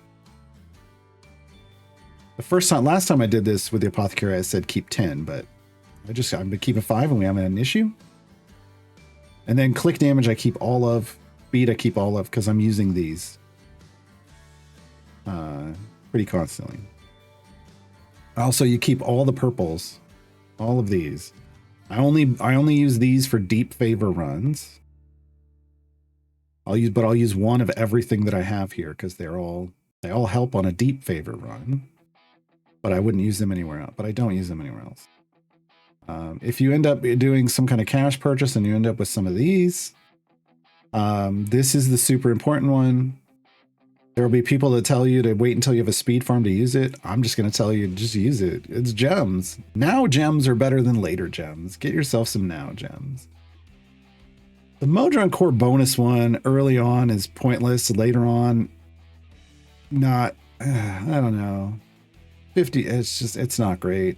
So if you want to break this one down for potion reagents, you could. All gold found by 100%. I mean, it's another multiplier in here when you're doing deep favor runs, but it's 100%. Like, I mean, that's the same as a small potion. It's just on for a week, for 7 days. But like, if you're planning, you could hold one if you're planning to do deep favor runs in lots of places, like catch all your campaigns up. Then you would pop this so that it would help across all of them. But otherwise, beyond that, you could distill this, and this is damage 100%. You could distill these. So these two are, totally distillable. This one, if I had one of these, I'd distill it too. This one though, you pop when you get it, and then get those gems. It's later on when you're developing gem farms, like you've got to develop gem farm, and then you get when you're like, okay, I really just want to get, then you would use it efficiently. And you're like, okay, once I pop this, I'm just gem farming for 7 days and ignoring everything else. So you got to find a good time, usually between events is when you could then do something like that. Lord Spider asks, how important is it for the formation to be doing a lot of damage versus pushing damage into one champion? No, the game is about making one champion do all your damage. That's the most important thing. You focus all your buffs onto one champion in the formation. When you're trying to push deep, that's what you're doing. If you're just speeding through something quickly like this, not as important. It'll tell you how far you can speed quickly, but it's not as important. But yeah, you're really when you're building a formation, you're trying to focus all the buffs onto one champion. For this one, I'm trying to focus on Caddy Bree. And she is setting the bud, so that's working. But like when you're leveling up, like when you're trying to determine where you're putting like blacksmithing contracts and that kind of like power on champions, you tend to distribute more across you don't just go all in on your DPS champion. You want the whole party to lift up. But when you're building a formation, you're focusing all the buffs onto one champion.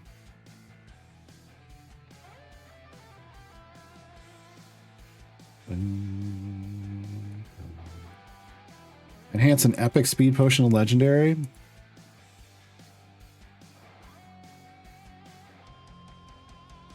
I only have one. Maybe I like a large. I never use the enhance feature, so probably why I don't even consider it. It would still take 1320, which values that large at 120 reagents. I mean, this only values it at 30, but I mean, I could. I still don't have enough. I wouldn't do the other one. I just wouldn't. And then it says, I just assume they used mid-March for their spoiler cutoff date. No. They usually finish the month. Like we've never had them do a first quarter spoiler stream. It's usually just the Q4, like the end of the year. They usually spoil. So they spoiled the first quarter, which is shocking. I think they just either it wasn't on the schedule yet, like locked into the schedule, or they figured no one would listen after they announced Race Limiger. The problem there is, like, I didn't grow up reading Dragonlance. I'm excited for the community that wants Race Limiger. I would have liked to hear who was in Tails that month. That would have been more useful for me. More useful. That information would have been more useful to me. But, oh well.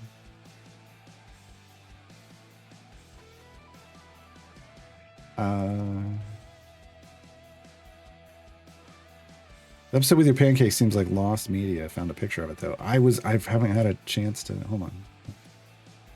It might be. I might have downloaded it. It might be on my computer.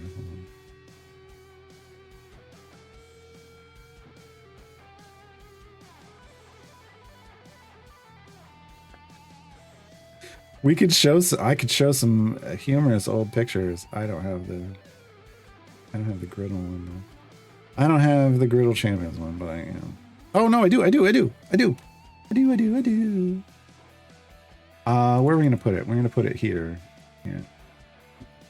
Hold on, folks. It has been found.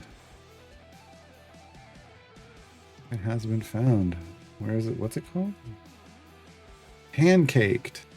Yes. Boom. There's me. There's me as a pancake, folks. I've been pancaked. That was Griddle Champions. And so this is after it's been cooked, right? I want to be very clear. It's been flipped already. He drew this backwards, right? Because this was a picture of me and he recreated that picture like he found on his phone. And he recreated that picture in reverse in pancake dough. So, you know, and it was a good job. He did a good job.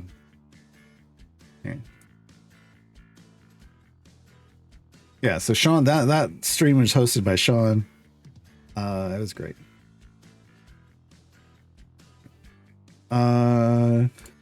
Let's see, hold on. While we got this up, what other humorous pictures? We got other humorous pictures we could share.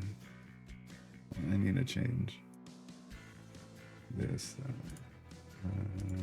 Rename.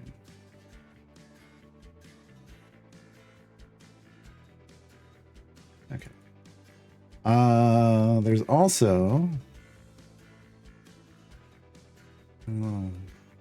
history lesson. I think this was the first. This was a Halloween show on the Cena Games channel. We did the Joy of Idle Champions. That was me in my Bob Ross era.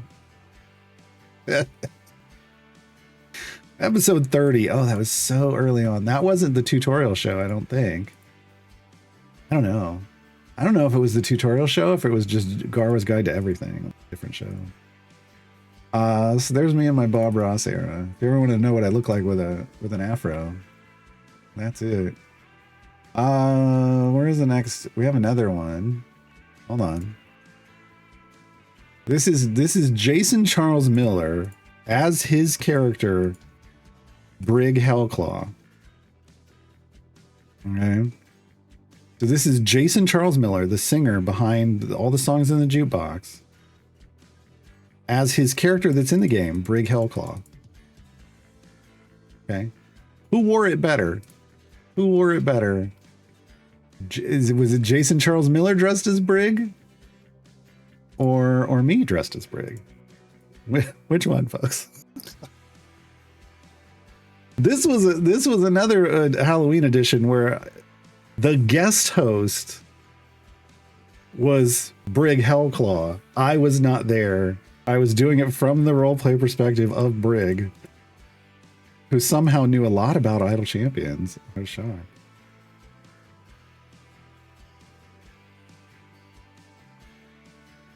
That's probably the longest my beard has ever been, by the way. It was very long. I'm just looking at that, realizing that was real long. Wow. That was very ZZ Top. That was my ZZ Top era. Are there any other good pictures from the history of Idle Champions? Oh, there's...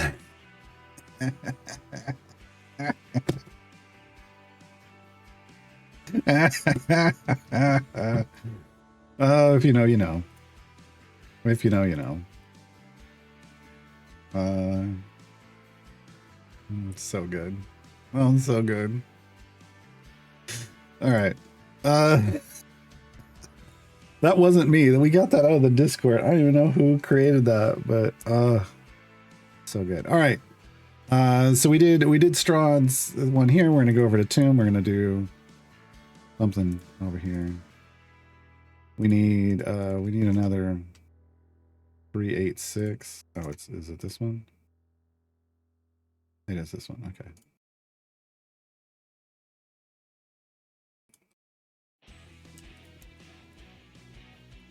All right, and this time we know we need an hour.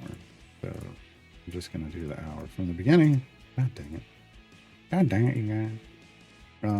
What can we...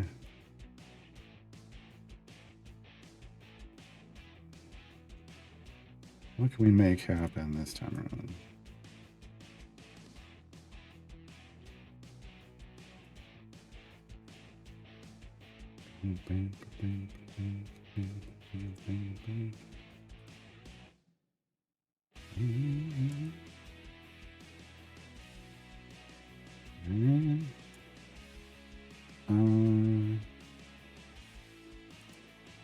We're obviously gonna need to bring in a lot of people because we don't have a whole lot available here. I'm missing 3 people. They either need to buff ahead, adjacent, same column, behind. We need a tank still. I don't think we have a tank for Strahd. Strahd's like, no tanks. So a tank for Strahd stuff, it would be useful to find. If we're gonna start doing more Strahd stuff, but that's one thing to think about when you're trying to figure out your like who to use your time gates on. Obviously, right now, if I cared a lot about patron stuff, I would want a time gate and a tank for Strahd.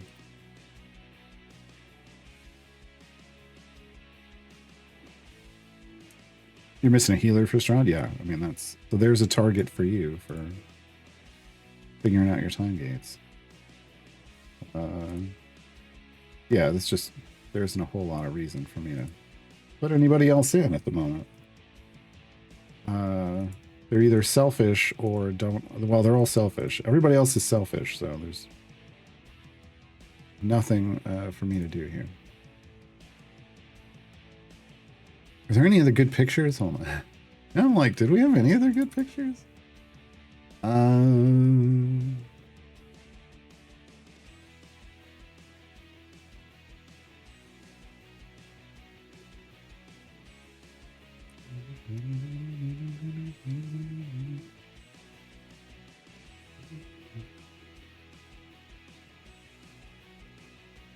Not finding any.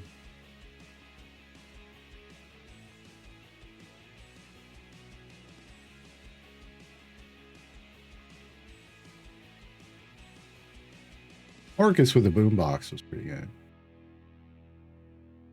But that's pretty much it. All right, so we had some Strahd stuff done. But remember, we need 7.5 EO4. So we need another one of these. That's what we're doing right now. Then we'll have enough. In the meantime, I can boost damage all champions 300%. Whee! Whee!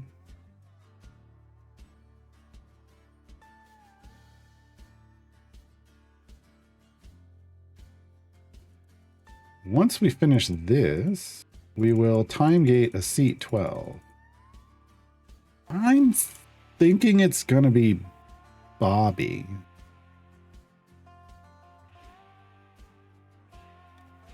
Bobby the Barbarian, not Bobby the Barbarian. Different Bobby the Barbarian. I'm thinking it's going to be Bobby to see just how well he scavenges scales early on. Like, is it going to be a big deal early on? Because I don't necessarily know that very well. Whereas I know, like, I know Miria would be an amazing tank, is an amazing tank, you know, all the way through the game. I know Vi could be a good speed champion. I know Celise is you know, one of the best breakers. I know Penelope and Daub both do good gold find. Like, I know a lot about the rest of these. I just don't know if how well Bobby's going to fit in. So I'm thinking I'm going to time get Bobby to find out. Once we unlock Bobby, we stop his time gate and we do split the party too. Immediately. For reference, we're over 8,000, 2/3 of the way through level 2 on our modest core. But it is much better to stop progressing stop getting that main progress in the modest core to start getting progress on the fast core. The fast core is where it's at. Like 2 turntables and a microphone. Wait, is that it? Did I get that right? Oh, she says only 2 more champs that I can do split the party too. Nice. Dragon Bait is Strahd eligible? Oh, well, there we go. I mean, but I don't think we were heading back to Dragon Bait right away. We'll see. Also, running the Dark Urge via Epic came with the feat that stops Strahd from healing. Maybe, but that's not the Strahd we're talking about.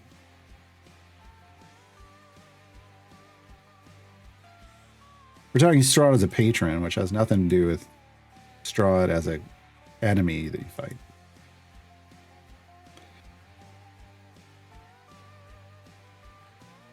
Obviously, it's a level 160 as soon as possible. Start getting scales. Okay. I mean, you know, we're already getting Melf to what? 120-ish.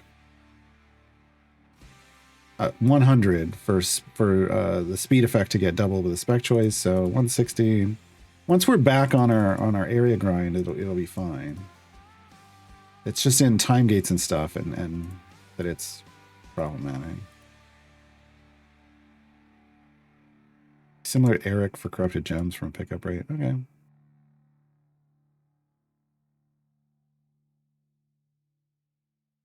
Yeah, item level on the scavengers doesn't matter. Silent Web asked earlier on, is it better to focus limited pipes on getting the best or the most out of one core? Well, you can share pipes. Once I get to it, I can explain it better. But basically, you can save your loadout here, and then you can clear it, and you can hook up just automation. Oh, Jesus. I don't have the corner for just automation. I'll use this. You can just hook up automation like this and save this as automation only. And then go to another pipe and use and then save something like this in the other pipe. And then you can, when you're switching pipes, you can just load in your automation only, go to the other pipe, and then have access to all your pipes. We call this pipe sharing. You're not using them at the same time, so it works. But you just have to remember that you have to, you know, when you're switching over, load out your automation only, and then go to the other pipe and then load in your actual one to activate it, right? So you can get the advantage of all of your pipes, even when you don't have a ton yet. But you can get that advantage across multiple pipes, and you're going to want to do that, learn how to do that, and then get that into your habits. Because really, the one that's like the core that you park in a background just needs automation only.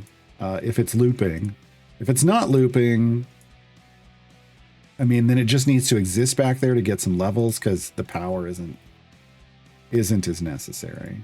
When you're going to push in a formation, that's the one you want all your pipes in.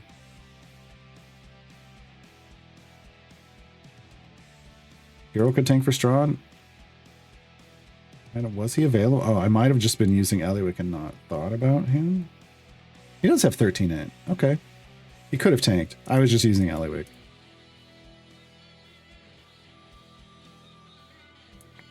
It's been a while since I've thought about patron stuff at a new account level.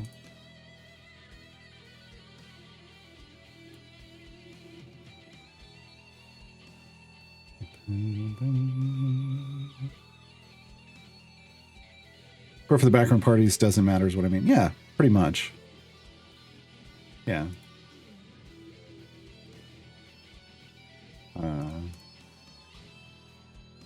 Pretty much.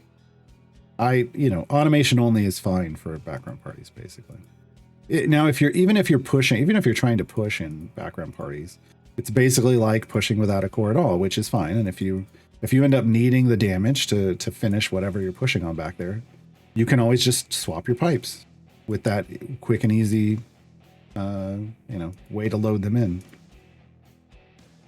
and then put them back. Just save something that's automation only, and then save, and then name whatever your other one is. I named levels just in case people wanted to know what they look like at different levels when we're doing this, but I tend to just have an automation only and then whatever I name my full pushing one. The fast core is different though. The fast core has a Briv automation version, which locks those pipes in, so I'll never ever use them anywhere else. That's my automation only version, and then has a fully supercharged version. The devs won't help Briv scriptless people? I know what you're talking about. They've helped all Briv people equally. I mean, honestly, the fact that that these feats even exist for Briv was them supporting Briv gem farming, whether scripted or not. So I don't know. There's a lot of people in this community that want so much more help for doing Briv gem farms. Scriptless Briv gem farms, but everything I was talking about earlier when I was explaining Briv gem farming. And my Briv gem farms are 100% scriptless. I can earn over 5 million gems a day. Yes, I know there's higher numbers out there, but what I'm saying is it's ridiculous. You can get ridiculous amounts. You never have to go near a script. Does it take work? Yeah. I'm told the scripts take a little work too to figure out, but I'm gonna go out on a limb and say they still take out one of the steps that's, you know, they still make it easier. But that doesn't mean that it's not a game dev's responsibility to make up for whatever scripts are doing. They have tried in a couple cases, but it's their job just to build a game that works. They have a hard enough time doing that at times. So, you know, anything else beyond that? Yeah, but they haven't actively worked against people that they're trying to do scriptless stuff. It's just a challenge. Like, this game is meant to be a puzzle. And if you want a Briv gem farm, that's just another more difficult puzzle you're trying to solve. You know, scripts are going to give you a slightly easier way to solve that puzzle. You're still going to have to solve the puzzle. I don't use scripts because I used them once on an idle game, and then I realized after a while, I'm like, I don't even play the game anymore. Script plays it for me. What's the point? And it's so, like, you know, and someone told me to that, well, some people just want to play the script game, like figure out the scripts. That's the puzzle to them. And I'm like, yeah, that's not the puzzle to me. So you figure out what puzzle you want to solve and play that. But it's not the dev's responsibility to support scriptless gem farming. They've done that already. They gave us familiars. These clickers exist so that you don't have to use an outside software to do it, right? The automation that's available here exists so you don't have to use outside programs to do it. So they have built stuff into the game to make it easier to play the game without scripts. It's already there. What you do with it is up to you.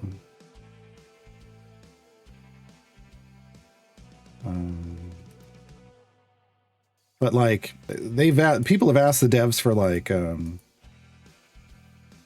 for a reset qualifier that isn't areas, but instead is Briv stacks.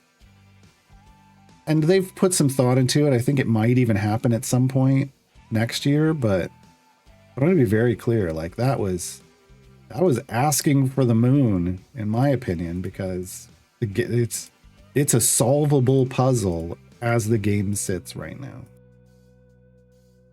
There are tons of us that scriptless Briv farm just fine without those extra things.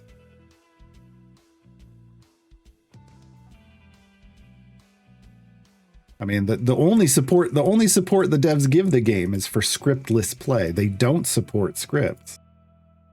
So to then say so the devs aren't helping scriptless people? Everything they do is for scriptless people. They don't do anything for people that script, really.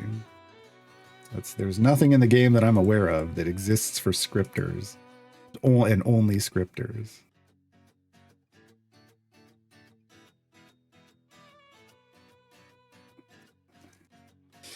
Alpha Girl says they got a specific fix released for them, but that was because they managed to discover a very weird memory leak. Memory leaks are big about solving any and every kind of memory leak they can find. Yes, they just can't always find them.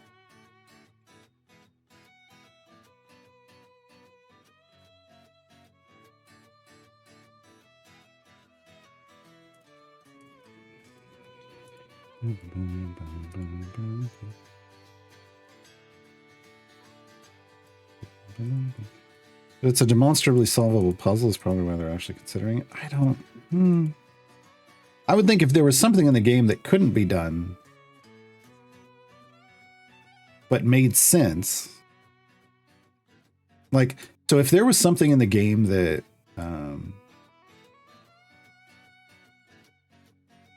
that really made,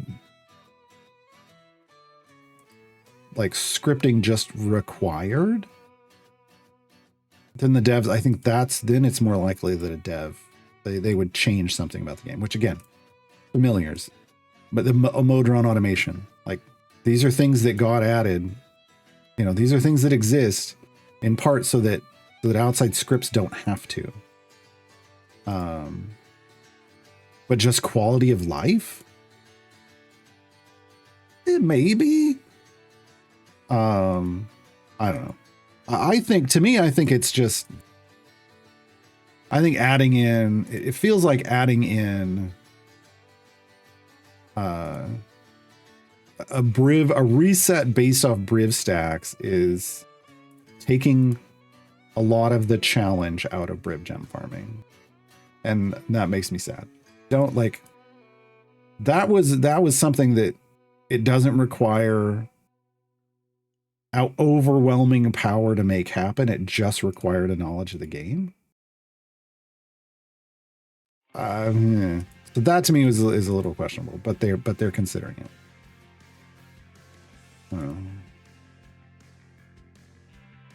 Background and offline was not a thing at first. Oh, I'm very aware. That was made surely because players and devs background. So offline progress. Offline progress came into existence because of phones. Like this game originally, there was, when you shut the game off, nothing happened at all. There was something called offline gold, and it's still referenced in bounty contracts. Claim a bounty worth 5 minutes of offline gold. So there was this weird calculation that was just always like, what the hell? And it was never very good. Or like when you went offline, it would calculate how much gold you earn. You would earn on the area you were on because there was no progress. Ultimately, when they wanted to release the game on like mobile, originally they were aiming for tablets and stuff. They were like, well, people can't just sit there with the game open on their mobile device constantly. So they developed offline progress. And yeah, then that got extended to background progress. Two different things though. So offline progress was like the devs didn't really have a problem. Like, well, no other game that you turn off continues when it's off, like RPGs and stuff, but people wanted progress here, right? Ultimately it came about, I believe, just because of mobile. Background was because, hey, they were trying to introduce, people wanted something. They were like, I have all these champions, but I only use 10 of them. What's the point of the rest? And so they created background parties to try to give you something to do with the rest of your champion. Whether that was a good thing or not will go down in the history of Idle Champions as a very debated, because it's created lots of performance issues, right? And it doesn't always work right. And, you know, who knows?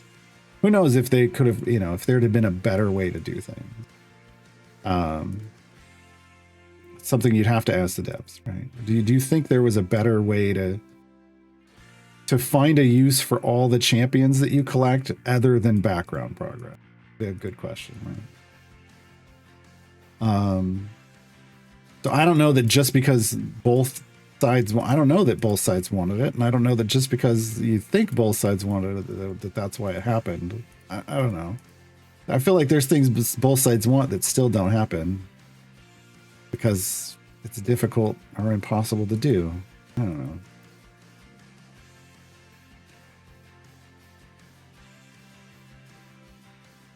So, yeah.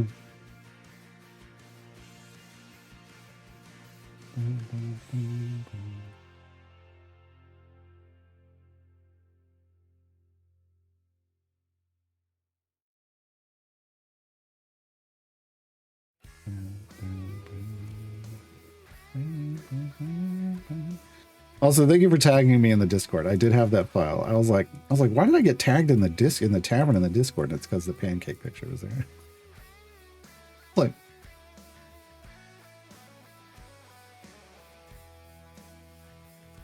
Artemis goes, is there a better way to do things? Probably. Is it worth the expense to find it? Yeah. See, I decided not for them. This is what we got. Who knows? I don't know. I mean, that's weird. But you know, a lot of times they're open to having that conversation after the fact. They're not going to sit down and discuss it while they're trying to figure it out. That's not how this works. Not how this works. That's not how any of this works. But after the fact, they've talked about stuff, you know, decisions they've made in the past before on Dev Insights.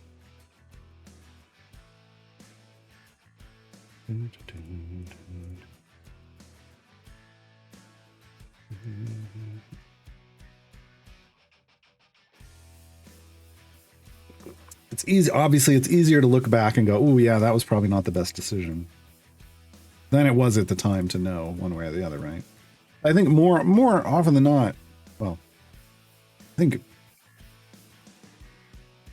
generally speaking, it is better to make a decision than not make a decision, because not making a decision is still a decision. Like if you have two choices, you think you have two, like there's here, I could do option A or option B. There's always an option C, and that's to just not choose either of them and to like wait for more information or to think about or whatever, right? Like you've always got one more option than you think is presented to you, and it's the not doing anything.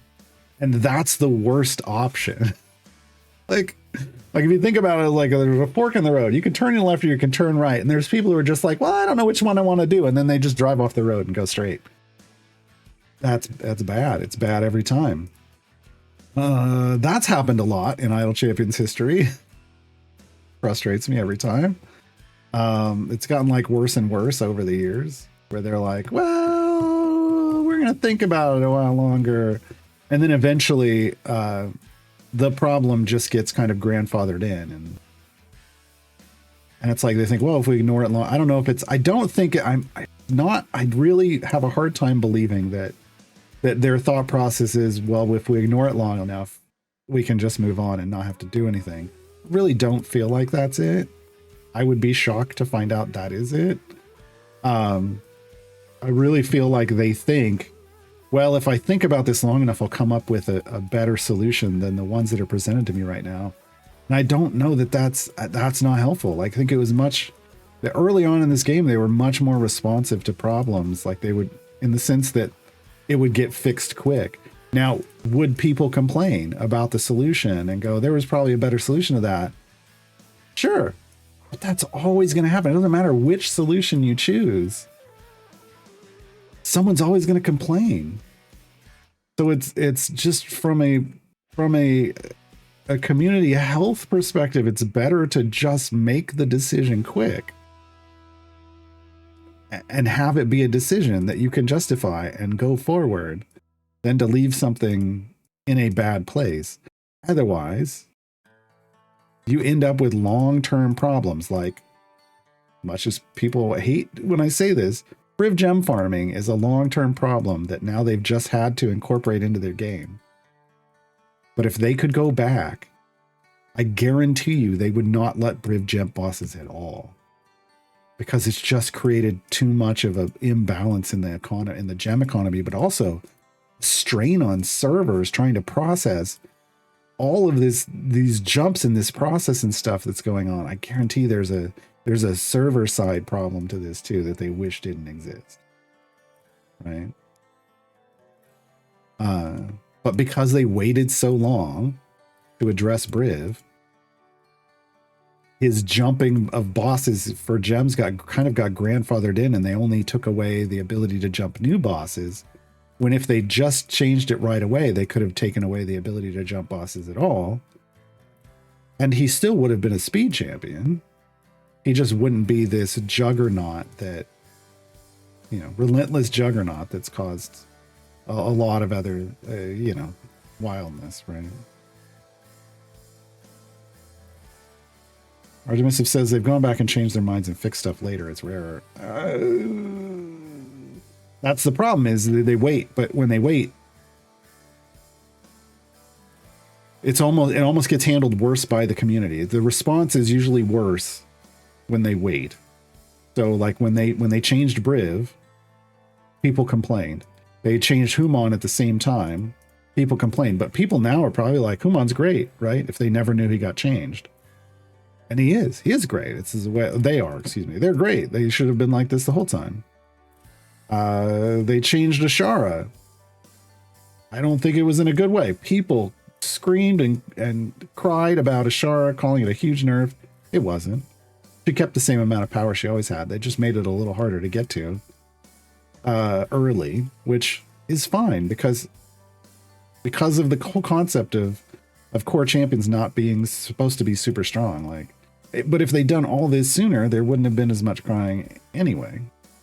It's the longer you leave something around, the more people start using it. And then the more complaints you're going to get when you change it. Or do you mean like Brave and Artemis? Yeah, Artemis is never going to get nerfed. They had an opportunity to do it. They included him in a season, and that would have been the chance to rebalance him. And instead, they just gave him a feat or something. I don't know. It was ridiculous.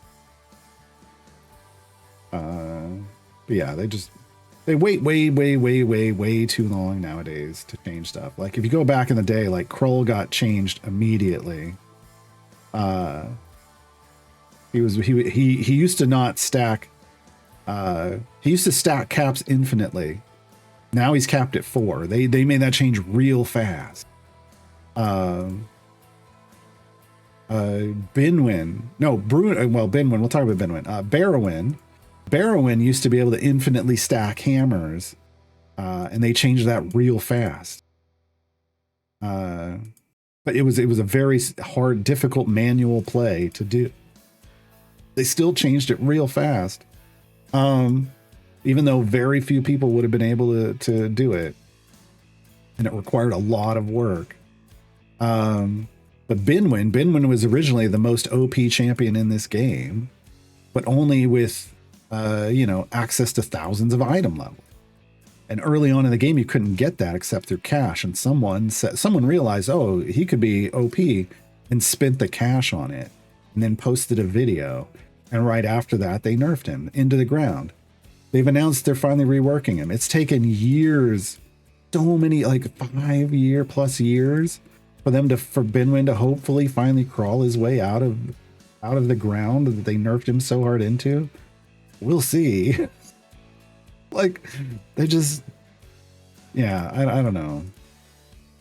There's definitely questionable decisions that are made over the years, but when they did it right away, at least it was like, okay, well, it's not in a broken state anymore. Now you can balance it. The problem is they've always had trouble then following up with balancing.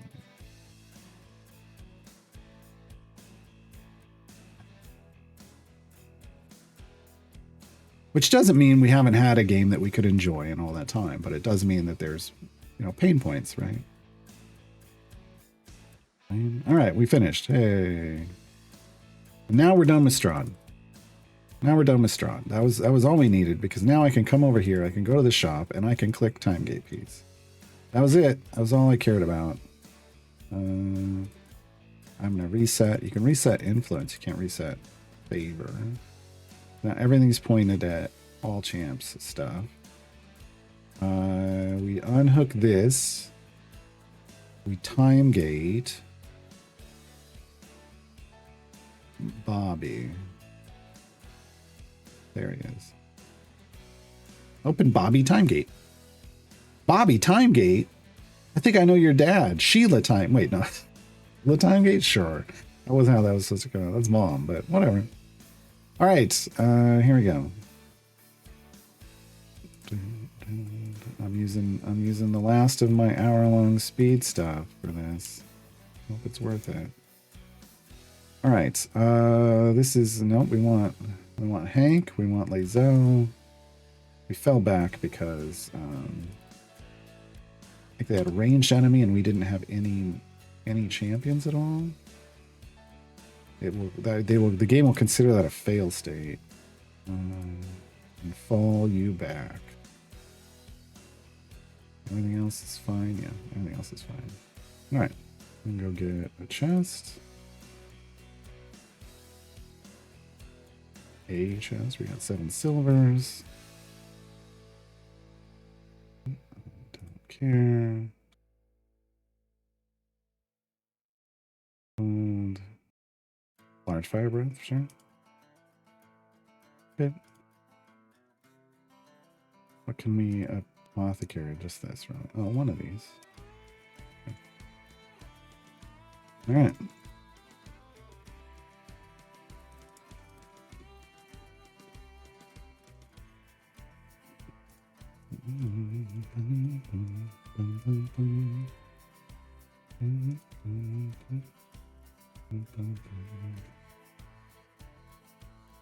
And then they did the manual play minigame and interacts to rework. What's worse is they said, yeah, we're trying to figure out a solution for that. And then they released a feat and they're like, and we're like, this can't be the solution. And they're like, no, this is just a band-aid for the meantime. And then we waited even longer. I think it was a year before we even got that feat. And then we wait longer, and then someone brings it up. When are we getting that fixed? And they're like, well, I think we're just going to leave it like this. That's what really, as a longtime player of the game, that creates an incredible amount of frustration for me.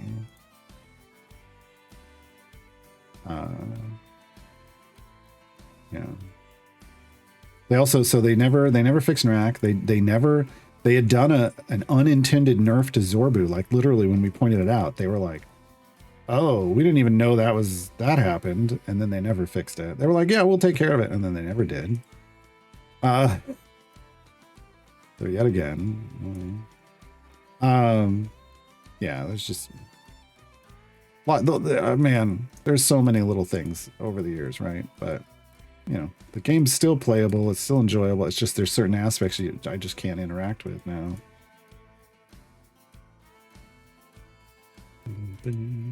So Bobby's going to give us our, in case we're wondering, our third champion in seat 12, which will let us to split the party 2. Which after we unlock him, I'm not doing the other 2. I will come back to the other 2 things to do in the time gate later, but we will go get the fast core first. Means I need to bring up the guide. So I can follow it.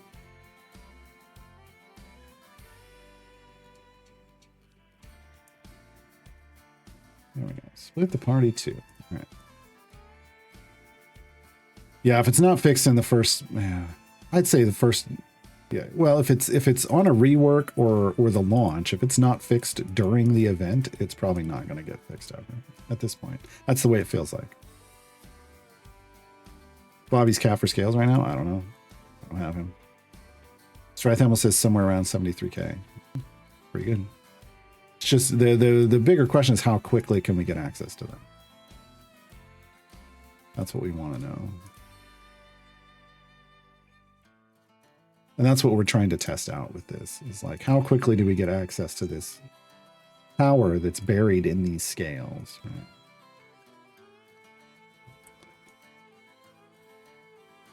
I mean, I can tell you right now, I don't even have a lot of champions that can use that power. Gale has 2 epics that could take legendary effects. Who else that would be in my pushing party has epics?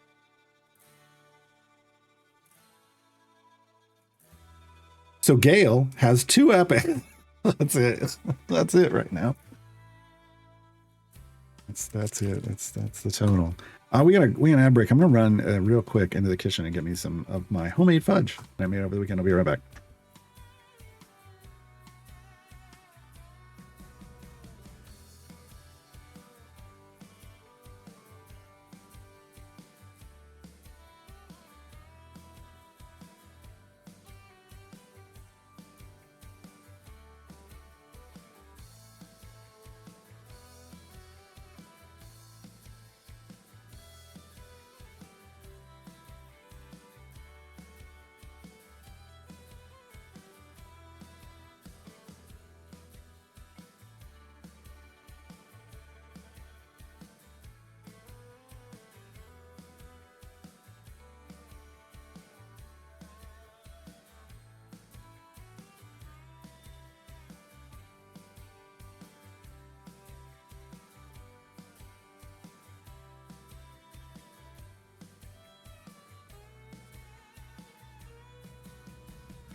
Okay, I am back with homemade fudge. Mm-hmm.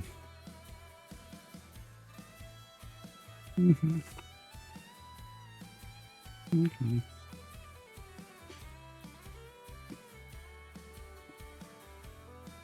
I made fudge yesterday. It's like, what's a 2-to-1 ratio of like sweetened, semi-sweet chocolate, milk chocolate, and then it's got chopped up pecans in it, which is how I like my fudge.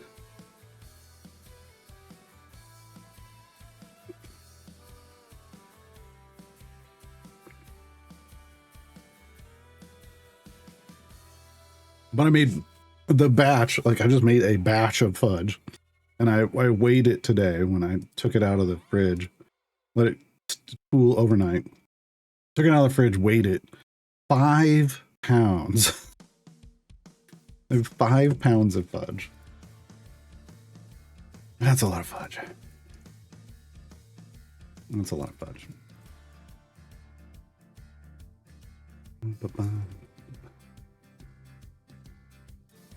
Yeah, all the scavengers work in the background. Ishi only really works well in the background, but all the scavengers do work in the background. And honestly, a lot of people, if it's not someone they're actively using in their party, a lot of people will just park them in the background. You can run them, even if you're like, I run mine actively in the party here, but like they would definitely go into, like, if I was gonna, once we get once we get the fast core, the modest core will go in the background and will automate constantly. And overnight, that's a good place. Like if you want your scavengers gathering stuff overnight, you just switch them into your background party, let them automate overnight, and then pull them out the next day. Right? Do I need your address? I don't think.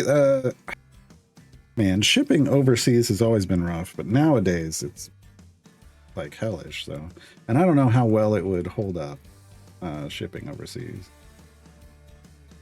I don't even know how well it would hold up shipping inside the United States. I do not use preservatives in my baking.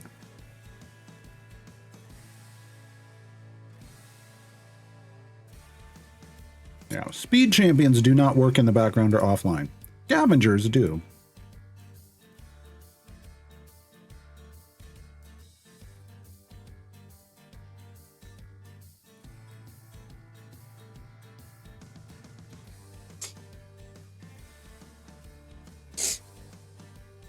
Mm-hmm.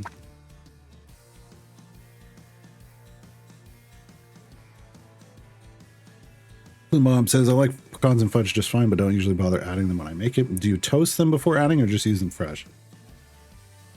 Fresh, I guess. I put that in quotes because we get pecans and then they tend to get put into bags in the freezer, just so they're, they stay fresh longer. I didn't toast them. My mom said was gonna toast them, and I was like, I just chop them up, throw them in.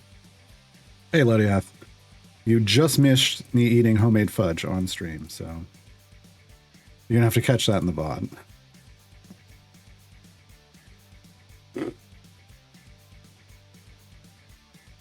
Is it the giveaways? I don't think it's the giveaways. I mean, the giveaways helped us get to certain places.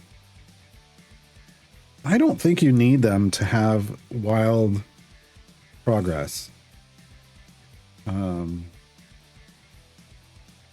Yeah. This is literally, this feels more a function of Hank in combination with Tales of the Champions. It's just an outrageous amount of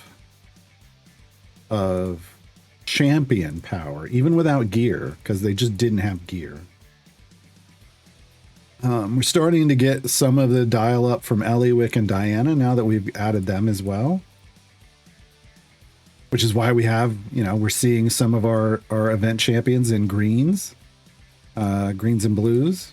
But it's still, Yeah. So I still haven't really accessed the power of like the real power in the giveaways, which is these huge chest packs, right? Yeah.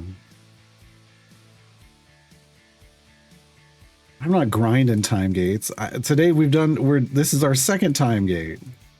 I did Shandy, so I could get a third in seat 6, and now we're doing Bobby so I can get a third and 12, and then we can do split the party too. Just where we happened to get.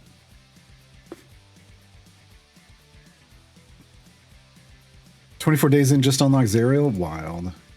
That's wild.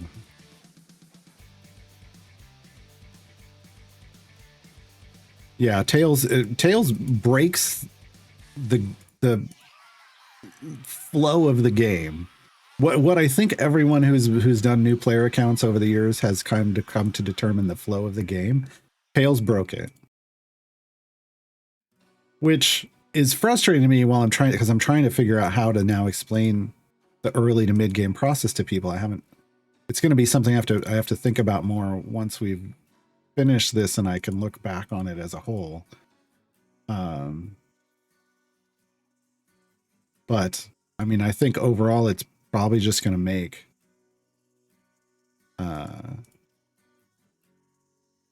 it's just going to make things feel better for new players, like in terms of doing content.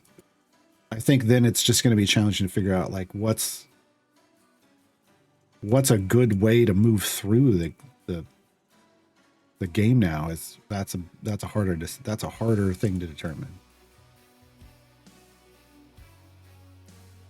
Yeah, I'm not even. I finally I forgot. I put Brunor in the back to get me some patron and gem progress, but I'm not pushing in the background at all. I'm not doing anything offline at all. So yeah, I think a normal player, like someone who's approaching this game from a normal perspective, could potentially have progressed way further than I have. It's a wild thing to say and consider, but man.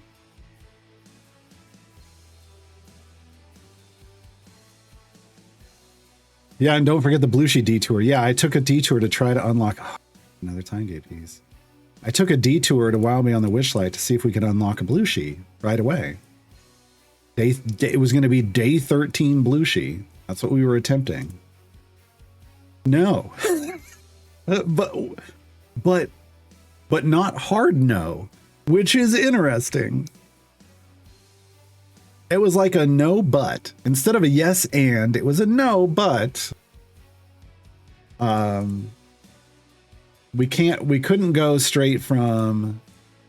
You can't go straight from Sword Coast, get Dritzed, and the Blessing, Tails, Prep Vajra, go to Witchlight. That's basically what we were trying to do. You can't do that. Yeah. But it's not a hard no. It was close. There is a chance that if I had come up with the perfect spreadsheet, maybe? Like as the Dumb and Dumber, so you're saying there's a chance. I think there's a Dumb and Dumber chance that you could do it, but I don't think. There's just the problem is there's too many 4 champions that you have to try to use, and they're just bad at that state of the game. They're just with what little progress I have on them, they're just bad. So we tried it at 32 champions, I think. 30, no, we had like 35. 38? I don't know.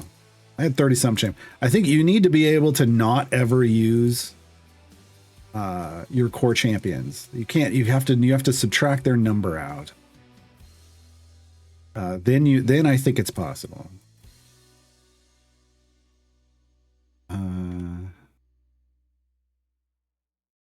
So yeah. So I did not unlock Belushi. It was not a thing. Again, you know, there was a Dumb and Dumber chance of it happening, but that's not something I then would talk to new players about at all. I think there is a place where we could skip ahead and do it. I don't think we're there yet.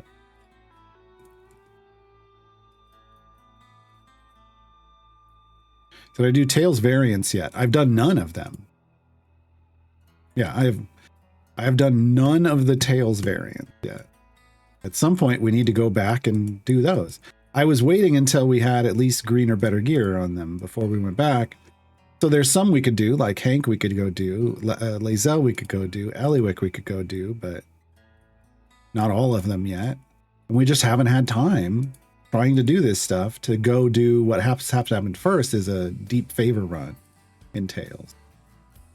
Because our Tails favor is E something bad, E08.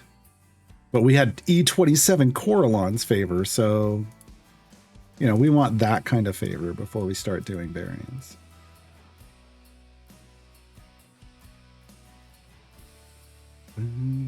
If only we'd gotten Spurt. Hey, look, I created an opportunity for that to happen, but Hank didn't deliver.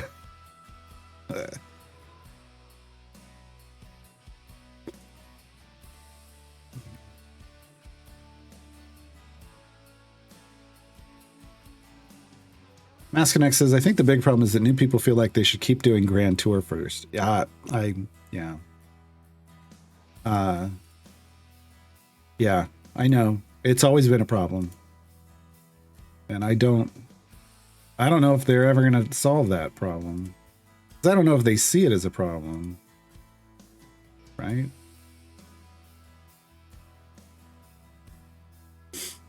You got a lot of time gate pieces saved though, right? If you'd done all the gates first, I think you'd have had the number necessary. I would have had like 2 more, maybe 3 more. But that doesn't mean they would have been in the right places or had any gear. That's the thing, that by racing there, your power level is real low, even if you've got the champions. So I don't know. Again, if I'd been doing this normally, who knows? But with the restrictions, I kind of gave myself, I don't know.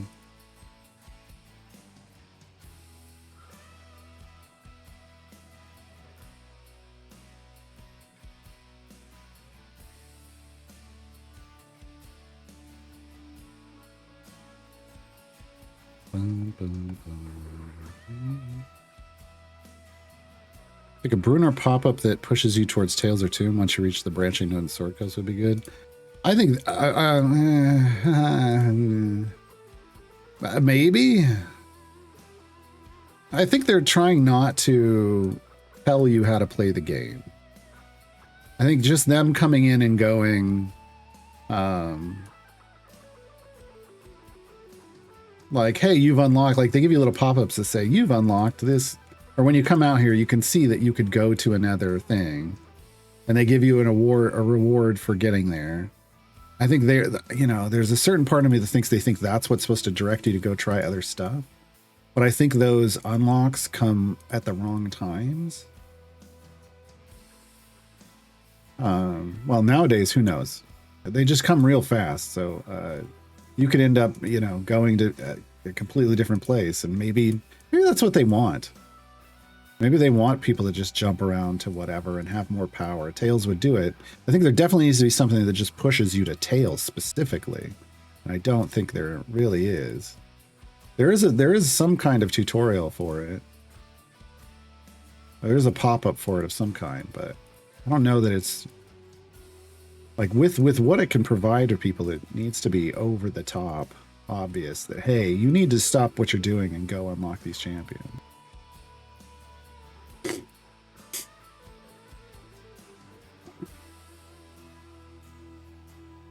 Well, Grand Tour is a problem, or was a problem. It used to be a problem because its difficulty scaled up, much like stepping through the campaigns. And if you weren't scaling up your power comparatively, there we go. You just kind of, you know, start beating your head against a wall at a certain point, it felt like.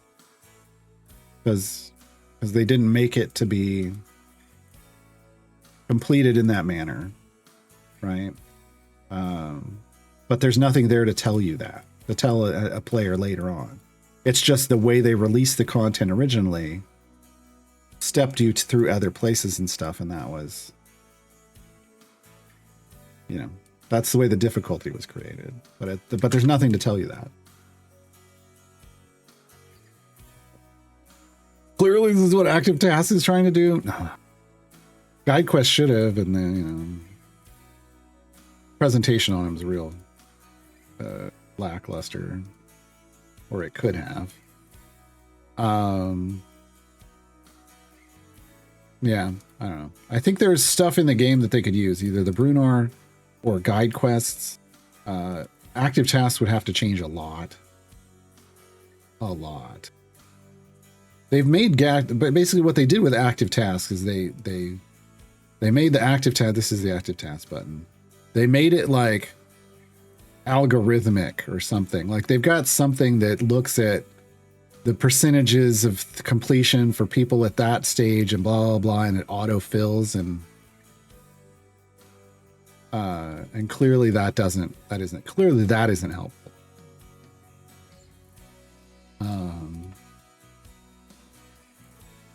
Yeah. So you know, it would almost need to be a little more hard coded. And I don't know if it's worth spending the time on this. I think it's better to spend the time on fixing the presentation of guide quests. And then maybe have active tasks direct you to that presentation or something. Because all of this stuff is just, the only thing that's useful here is that if I accidentally close out of daily rewards, I can come over here and click on this. That's it. Everything else is busy work that you can't even get to in a lot of cases, and would be frustrating to try to do when it pops up. Yeah, finish 149 more variants for a single gold chest. No.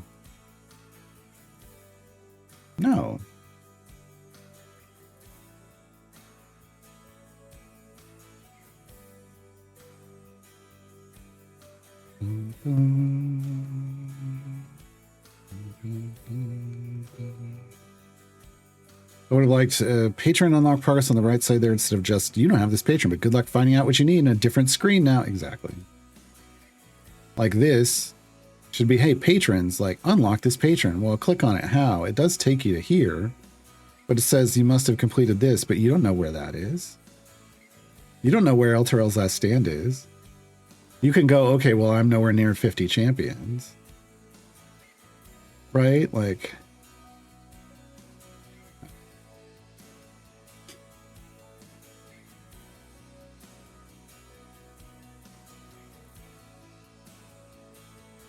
it's an extra click, sure. But at least it's clickable. I didn't even think it was gonna. I clicked on it just to find out. I didn't think it was gonna do anything. But yeah, they could have put the text there. Or they could have put, hold on, that was a useful button. They could have been click to learn how to unlock this patron, right? That would have been more helpful. Just that text, just a text change makes that more helpful. Presentation is a big, it's always had problems, like from the very beginning with this circle with all of these buffs. Did you know that down here at the bottom of Elyx, I gotta pause this. Down here at the bottom of Elyx feed, these are all the buffs that are incoming. You can hover over them and see, but it's just the base effects. Like that one's modified, but it's telling you what's incoming to Eliwick. And then the blue is her health bar, or the red is her health bar. The blue is supposed to be her fill up. It's her attack timer. So it empties when she attacks and then fills back up. Did you know that? So you can, this gives you access to all of the incoming buffs if you can hover over the right thing. This was just bad. And hovering over text gives you this pop-up over here on the right. None of that's useful, right? So presentation has always been like an Achilles heel for idle champions. I don't know. And continues to be, I guess, is the conclusion of that. Oh yeah, and how short of 50 are you? Yeah, that we were already talking about how that needs to be X out of Y, right? Star Chaser said, perhaps like Windows once had Clippy, Idle Champions need Zippy? No, Idle Champions need Sortle. Sortle. Sortle the Bard is the Clippy of the Forgotten Realms.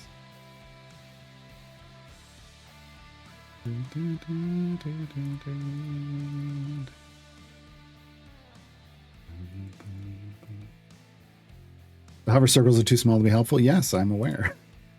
Now imagine them on a phone. Like, what?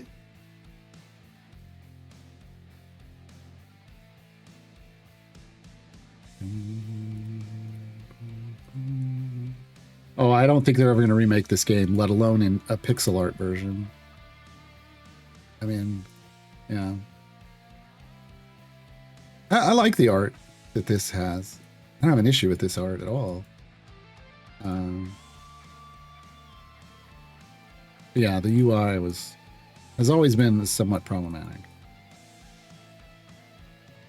And I'm just talking about the base UI, like the PC UI. There's a console UI that I can't use at all. And never will. You could use it on PC. I can just hook up a controller and get access to the console version. I don't wanna. Hey, we're going to 300 in case anybody's wondering. We're grabbing 3 silver chests for Bobby, and then we're bailing.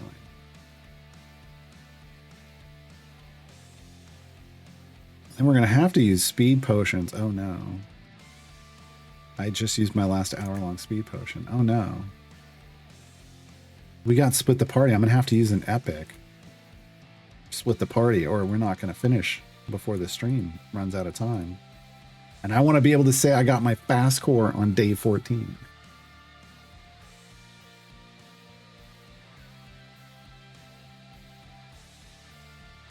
I don't hate it, but it feels like it was made in MS. You think this art looks like it was made in MS Paint?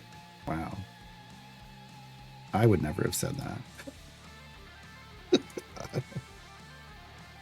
I mean, pixel art looks like it is made in MS Paint. I don't know all kinds of art can get made in MS Paint. I don't know that's necessarily an insult, but it definitely wasn't. Pixel art was made in, I mean, pixel art is what usually looks like it was made in MS Paint to me. But I grew up with it. I don't know. I'm playing at window too. I play 16 by 900 in a window. My screen resolution is, 1080, right? 1920 by 1080, but I play 1600 by 900.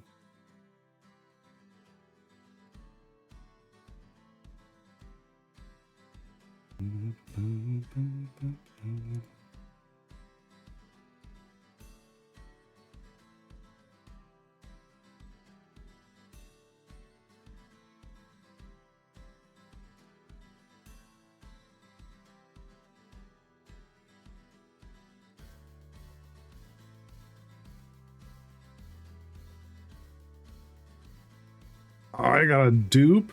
He doesn't even have all his items yet. That's rude. That's rude. Nothing. And I have no electrums. If I had electrums, I'd have been opening electrums.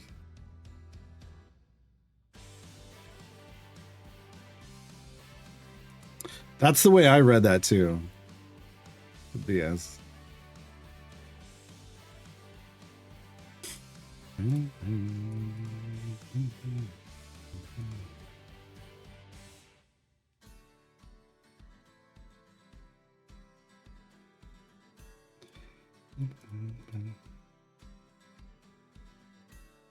I was like, that's an interesting name for a drawing program. Oh, no. I added a letter. It took me a second in my head.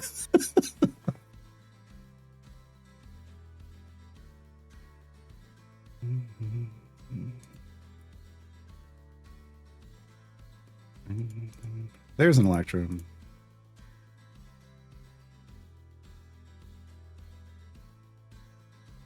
Well, we got progress at least.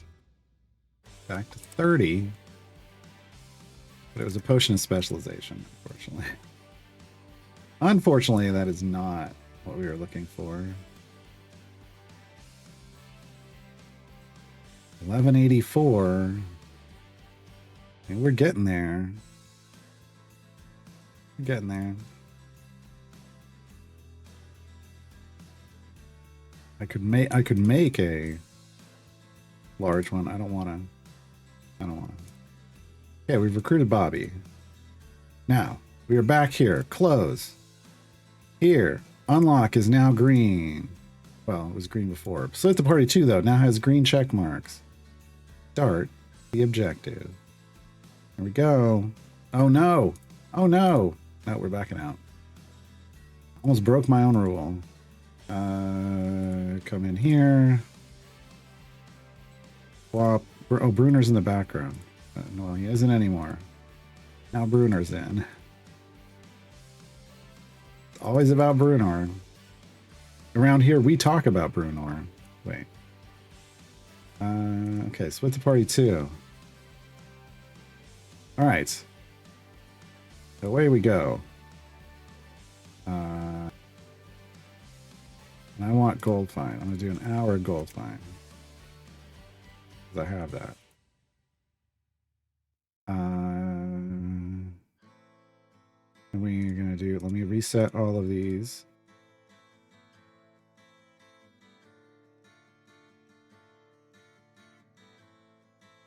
Here's the thing, instead of leveling up Brunar, oh no, it's way too high. No, I can't level up click damage. I was like, I'm going to level up click damage, but I forgot. This is split the party 2. That's not going to work.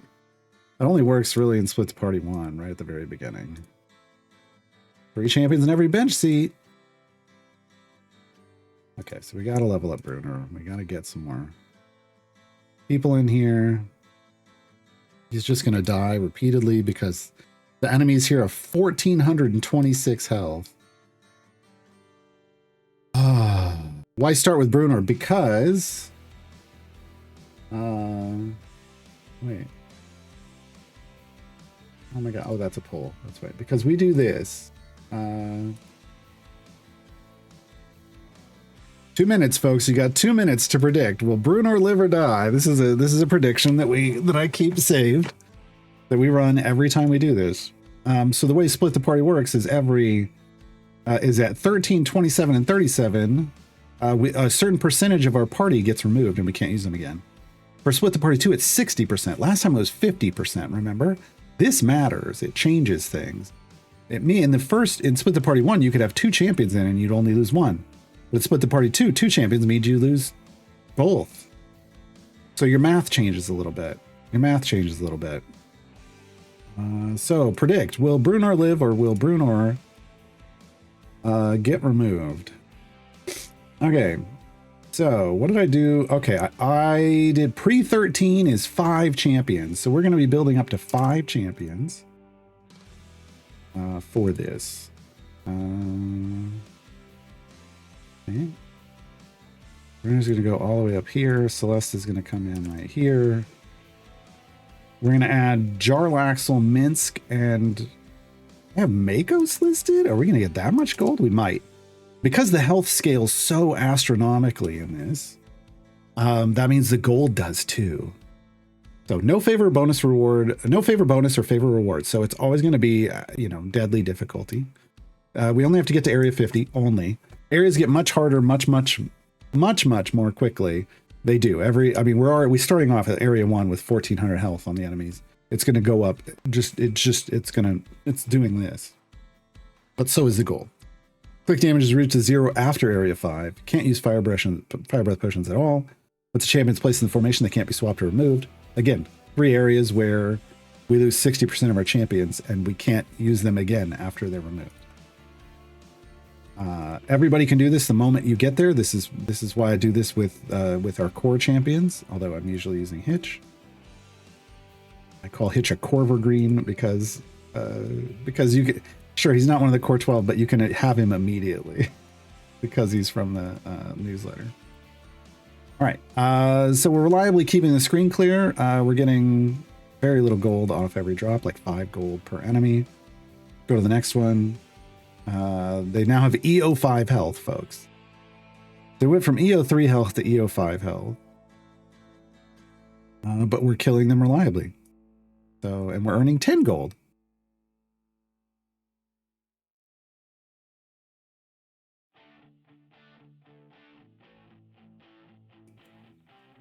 You just wipe until you can force Celeste over and over again. Yes. Yes. That's why I use speed potions and gold find potions. Because otherwise this is unbearable. You need gold find or this is unbearable. A gold find is what makes this, not take forever. It could take, people have spent hours in this. And absolutely, it would for you to get all the gold. But that's why I wanted to do this. I want to do this in like 45 minutes. We'll see if it happens. Because, all right, let's try area 3. Are we still killing instantly? Health is at EO8 now. And yeah, still doing well. Okay.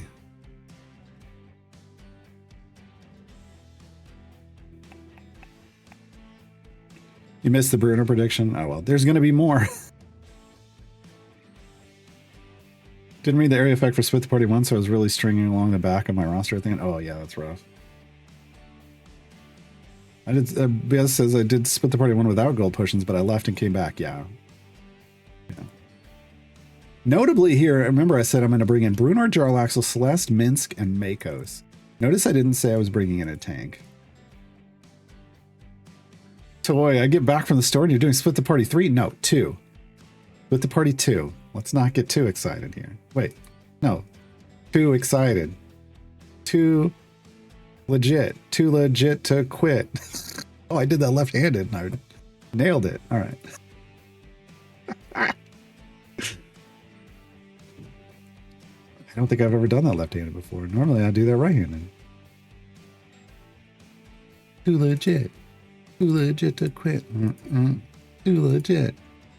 All right. Let's go to area 4. We're just gonna slowly, ease on down the road here. Jarlaxle in. Boom. Can we get it? Oh, and he's got his goal find unlocked. Oh, we're in it. We're in it now, folks. What's spec choice for Celeste? We're going extended just in case. That makes her more flexible. Okay. See, we've hit the gold find curve now. Enemies are up into E13 health. They're dropping EO9 gold. Oh yeah. Oh yeah. In comes Minsk. And boo. All right, we're good. I think we're give me more, even more gold find. They're dropping E10, E11 gold now. Do Electrum chests guarantee equipment pieces to empty slots? No, yes and no.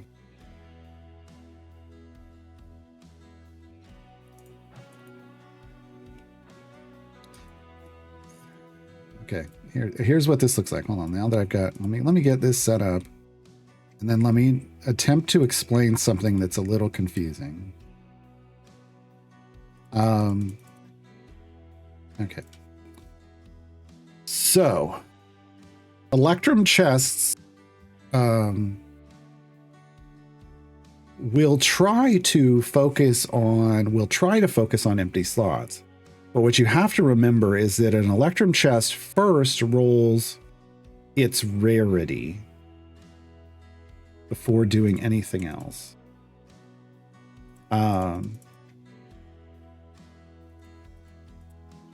Okay, we couldn't go that far. All right, we're stuck on 9 for a bit. And so then once it's rolled its rarity, It will then try to place it somewhere. And that isn't, and so you could have white, who do we have in, where's Andy? You could have whites like this and a green could drop, and it might drop on one of these.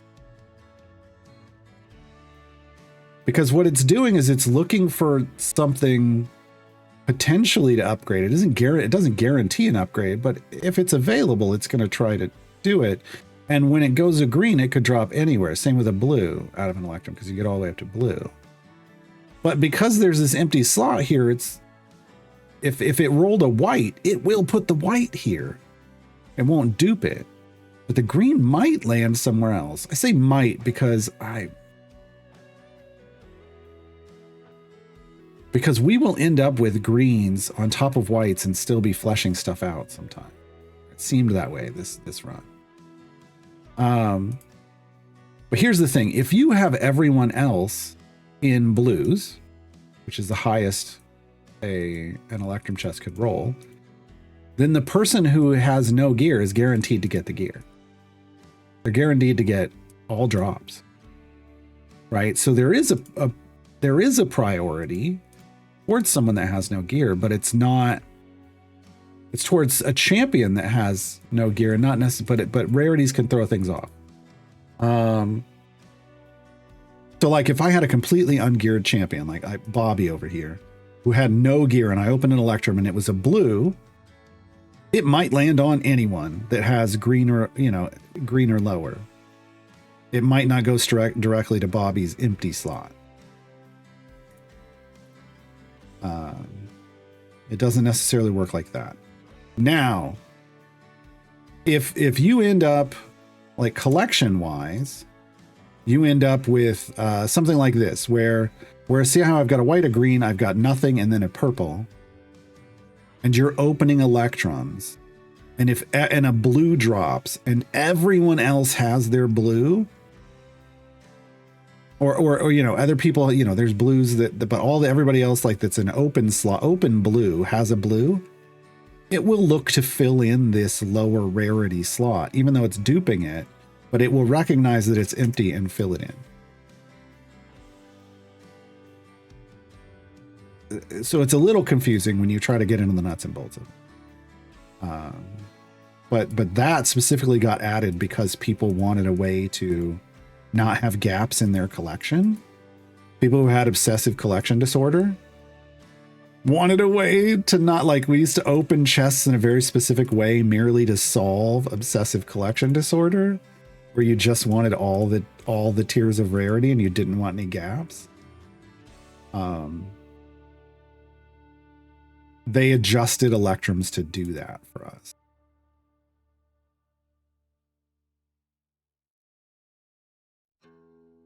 But it does make then explaining Electrums a little confusing. Okay, I'm gonna sit on 12 for a second. I'm just gonna bank a little gold here because I might lose Jarlaxle in this split, right? We're gonna lose 60%. It means we're gonna lose 3 out of the 5 champions. That's why I went with 5.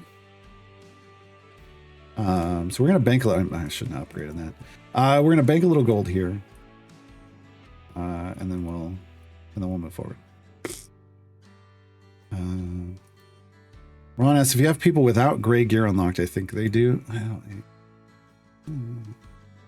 Again, it's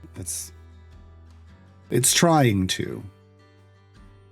Lore Spider asks, at what point should you move into higher difficulty Trials of Tiamat? You should constantly be moving up a tier. Like if you finish a tier, you should move to the next one. At least try it and see, because the reality is you don't have to do all 7 days. Like that doesn't mean you're at the right tier. Like if you can do 5 out of 7 days, you're solid. If you just happen to get a rough restriction and you could only do 4, you're probably still solid to move up. Like you're looking at things like that. It's not, but you just want to, usually you can just step up through them.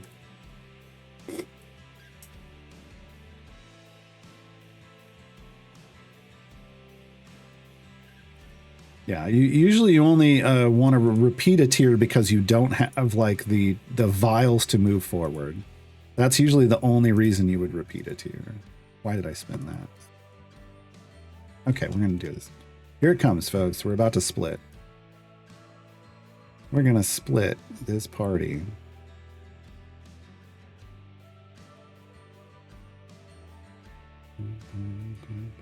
Hey, Valdemar.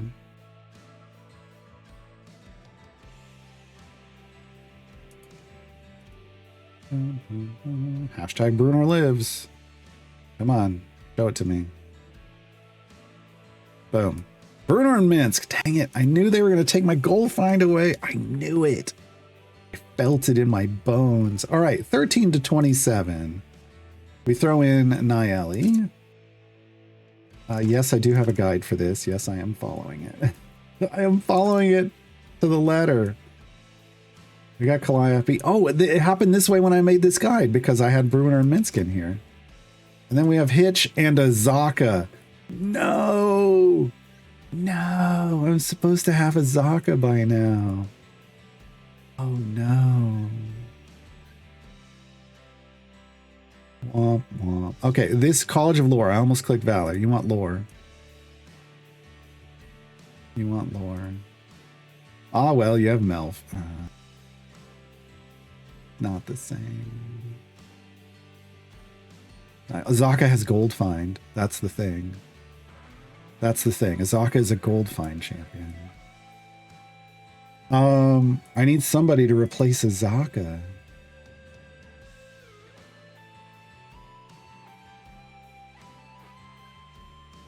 And you do 7 because 30% of 7 is 2.1. So 2 champions get removed. Well, I think it's 3 champions get removed. I could do 6, but the power curve we're going into, that would only lose us 2 champions, but it's the rough power curve. I need Tyrol potentially for the next split.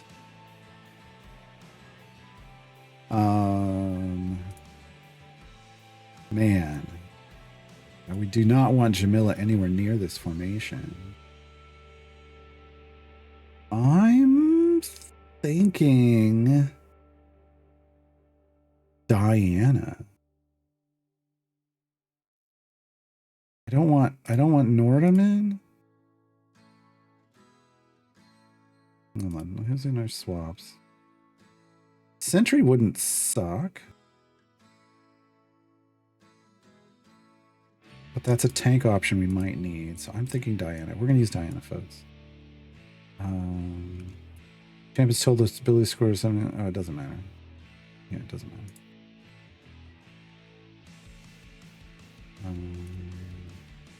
Well, let's go. Go. All right. Orcon has gold find. Damn it. No. All right. Hold on. We I gotta finish the prediction. Choose the outcome. Bruner lived. Complete the prediction. If you chose Bruner lives, you would just want a bunch of currency, like chat currency. This is why you want a tank. And this is why you want Ashara for this phase, for Tree Blight, and also Calliope and her lore spec. Shields everybody, make sure you live, because the tree thraps the whole party. All right. That's the biggest, the kind of the biggest boss fight. That has nothing to do with just your power. It has completely to do with the survivability of the formation in this. So I like to make sure everybody has a tank, and Ashara DPS and Calliope in lore spec for that. It just chews right through it. Chews right through it. All right. So let me do the next prediction. Hey folks, will Bruner live? It's the same thing again. It's the same question again, folks. At the 27 split, is Bruner gonna live? Place your bets, place your bets. Look at how much power we have at this point. We're at E57, bud. Oh my god. But the health is up there. It's E50s. This is where sometimes, I mean, we're just gonna sit and farm if we need to, but sometimes efficient leveling can have in split the party 2 and 3. Efficient leveling might be something you need this early on in split the party 2. It might really be something we need because we have not leveled our core up enough like compared to what we've done in the past. Usually we have more gold find by this time, and Split the Party 3 usually have a lot more gold find, but we're gonna have a lot less. Yeah, we got 27 is where we're going.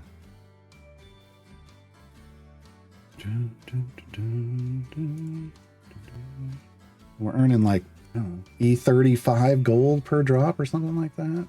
E37 now. We will probably soft cap on the way. We will probably soft cap on the way. Should last like 30 seconds to get your predictions in, folks.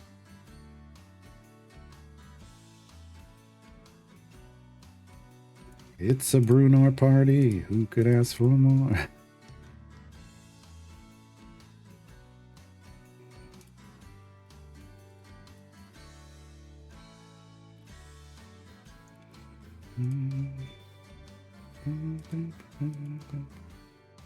Should have made it. What did I make him? Humanoids. I should have made him beasts. Probably. I don't know. It's probably 50-50. Who knows?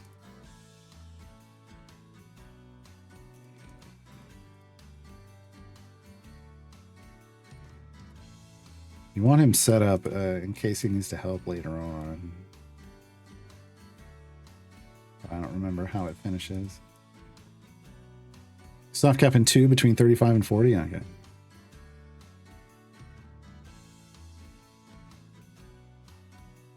One of those places where if you haven't soft cap yet, you're probably gonna, just because of the way it scales. Like, and then if you haven't unlocked all 4 feed slots, sometimes Split the Party 2 will help you with that. Definitely in Split the Party 3 if you haven't done it by then. The problem is you can only do the champions that you have available. There we go. Bruner lived. Bruner lived just in time. All right. There's the new reward. And we kept a Shara. Okay. I mean, I'm fine with that. So we got to go to 37. Lost my tank. So we immediately bring in Hero, tall guy. Convert him into barrel form. Move this up. We're staying Ashara DPS. And here I'm just like, hey, give yourself 2 tanks and some supports. Try to do it with 6, but you can add in more. So if I'm doing this, I'm gonna have to dip into my event champion well here. Well. We're going for buffs.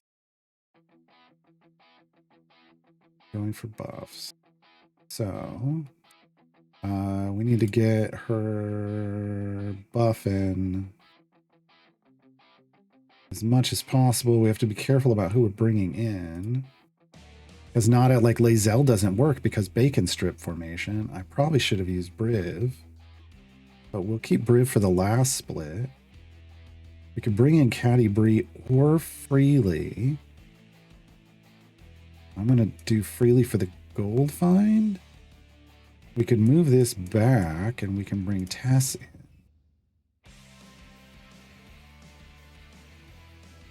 She's definitely somebody I want. And we can bring Nordum in. Is Nordum buffing ahead or behind? Oh, I'm ahead. Okay, so Nordum will be here. So we're going with some stronger options here. Just to see what happens. We're going to try 6.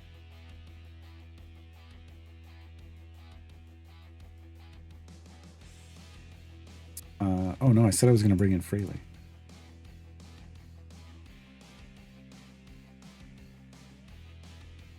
We'll consider it. We're probably going to have to. Our damage is already low. Why is Bruno DPS it? Folks, why is Bruno DPSing? I picked the wrong spec for Ashara, didn't I? I did. That's why. I made a bad. Why did I do that? I'm so not used to... Oh, dang it. It will make it fine. It'll be fine. This is one of the reasons you know, they unlock this once you have at least a minimum of 36 champions, so that we can technically fill up the entire formation. You just want to be very careful. You need your best champion. You need some really solid champions for the final phase. For the final phase. I can't believe we made Bruno DPS formation. Oh my god. That's my fault. Ashara needed to have been in her right spec, and I accidentally put her in her left spec. It's a habit. Whenever I'm throwing Ashara in with like Bruno, I feel like, oh, I'm, you know, it's a starter party, and it's not. That's not what I'm making. That wasn't what we were doing here. That's my fault. Fortunately, I think everybody else buffs just fine with that. They'll still buff the hell out of Bruno. It's just that he shouldn't be. He shouldn't be who we're relying on right now. So, oh well.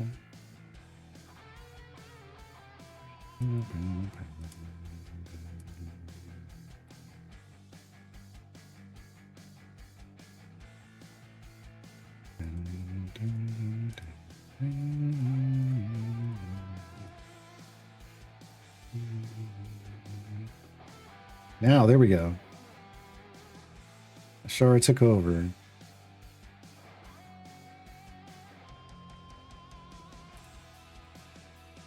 But just for a moment. I think when she took flight, I think when she takes flight, she gets the damage bonus that overcomes Bruno. But we'll see.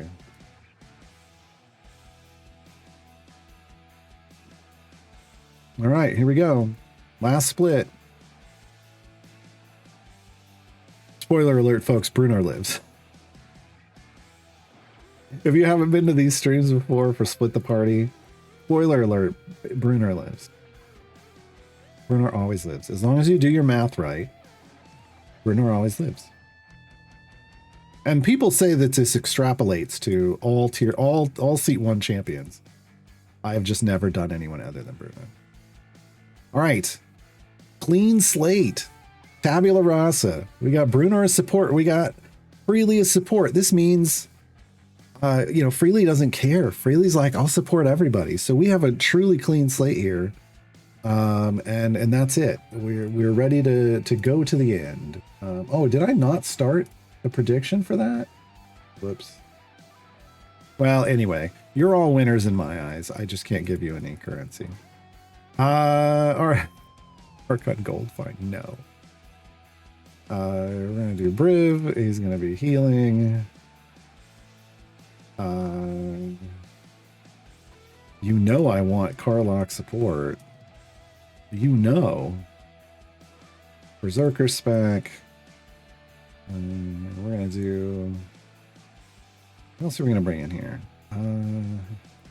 What could I have available? We could speed this up with Shandy. We got nothing available here. Delna's a DPS. We can King of Shadows tank. Sure. Just for the hell of it. I don't even know. Is he even behind? 2 columns behind him. Okay, yeah, so he's buffing. We'll get there. I could have Havilarn. I think I'm gonna do Eliwick. We could still have Alarm, honestly. But we're going to do Eliwick. She's got high item levels, so... we're going for the fans. Sorry, folks, but... Support Eliwick, not Gem Farm Eliwick. We're going to do a Strongheart back here.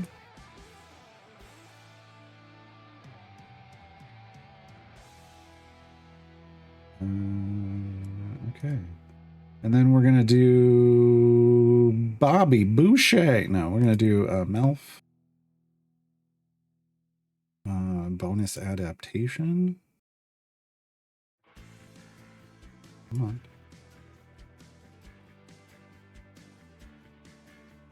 on. Come back here. We're going to do Olsen in the back. He likes it like that. And then we're going to bring in Regis. Could do Shandy, but Regis has a little better gear. Gonna buff ahead, and we're gonna buff to smash. Giggity. And away we go. Nope, I hit the button. But it did not go. You need to get Bobby out there. No. No. Stop. 133.90. I want this one.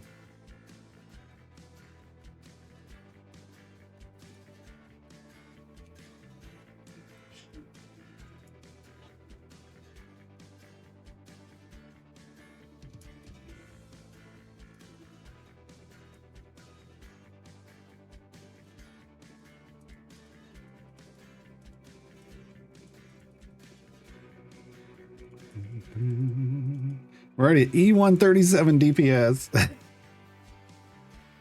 Nice when you got a full formation that's actually working, right? Actually working together. Power of the King. Yeah. Regis, what do you got? Healing, sure. You're not into heal. Not soft cap yet, so yeah. I think I'm just, because I don't have a lot of gold find from my core, it's just not. It's not happening. I think normally you would. Or if you ended up with keeping around like a Jarlaxle for longer or something. It's just not coming through. No moon cards on Eliwick. Well, she's here to buff. We just wanted damage so we don't stall out, because you can absolutely stall out and not complete this.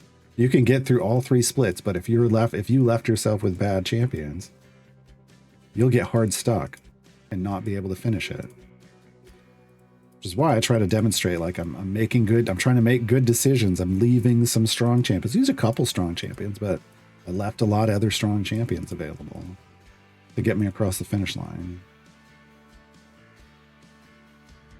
Yeah, Bobby's a tank like Jam Jam's a DPS. Wait a minute. Jamila's over there going, dude. What the hell? Yeah, so we're not making it to soft cap. I blame that on my core. I blame that on having a level 2 core. Yeah. I really think that's the difference. Or if I'd had an epic, or if I'd used an epic, the huge potion of clairvoyance, that might have made a difference. But we're getting there. We're getting there. How far away are we? No, we're a ways. She caps at 1630, so we're a ways away. That's fine. Split the party 3, you definitely cap early on. So maybe we were just getting confused there.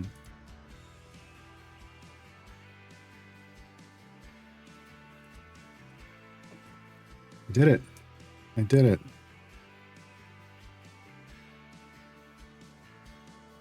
Boom. Okay, so now we come over here and we slot modest core. And over here we slot fast core. So here's the fast core, folks. You start off with just like, you've got to come out and split and just go to these. Level 2 gets you access to a constitution buff and just an all damage champions buff. So damage based off constitution. Great for Karlach. 3 brings you down to automation. We have no automation on this core until we get to level 3. 3 gives us an int based buff, which isn't great for Karlach. Actually, she might qualify. I don't remember. And then another damage all champions one. So with this, we want to split coming right out the gate. Do we even have these pipes? I don't think we have these pipes. So this is where we go over to the other one and we load automation only. And then we switch over and we split and we curve. We whip, watch me whip, watch me nay nay. Do I have the pipe for this? Yes. Yeah.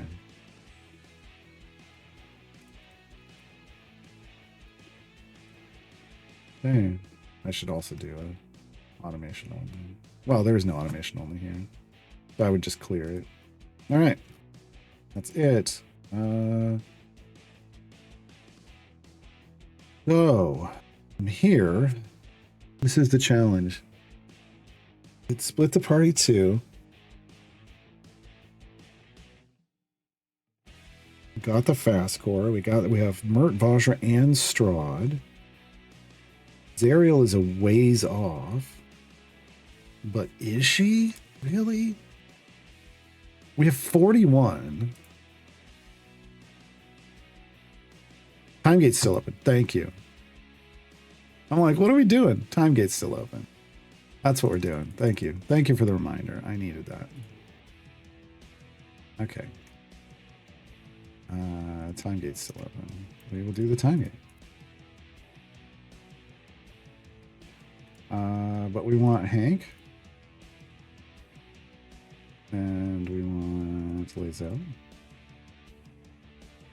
And Dinah here. And you. And you.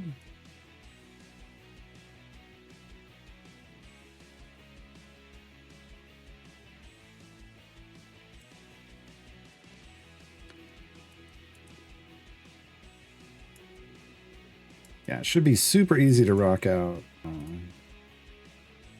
This is only 75 as well, so we won't have any issues with this. We completed Split the Party 2. It gives us a Modron component chest. We get Shandy now. Well, all right, let's go open our new chests. Who dis? All right, we got a Silver Bobby. It gave us a blue. All right. Did I raise the number? Oh, no. I don't think I added Bobby into this. So now we're at 35. No, yeah, the last time I raised it was for Shandy. Okay. Pipes.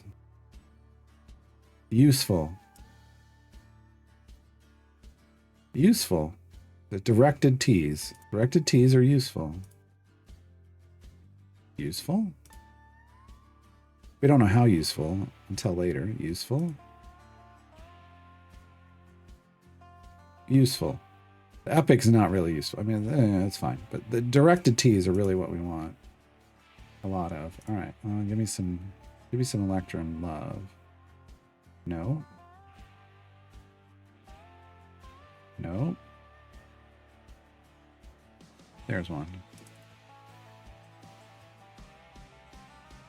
And we got 100 gems out of that one, too. All right.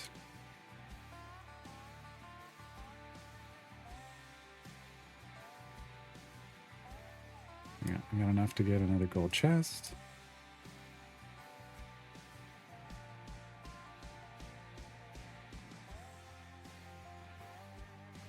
Okay. One thing I haven't been doing, I haven't been coming over here to my contracts. Burn all of these.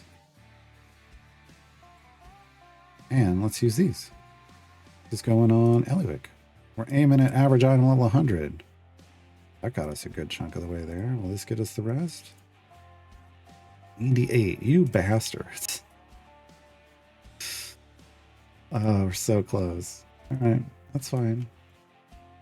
Got anything we can apothecary? Yes, we do. And one of those. 1226 on the reagents.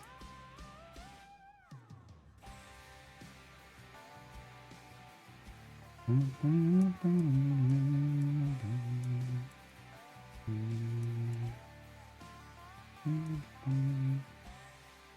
I pick up the Cozy Dark Urge? Yeah, we did the Dark Urge party pack last week when it came out. That's how the King of Shadows is showing up here. Otherwise, he would not be. He would not be here. We're now going to want to run Bobby instead of Melv. For the same reason we use Hank instead of Esmeralda.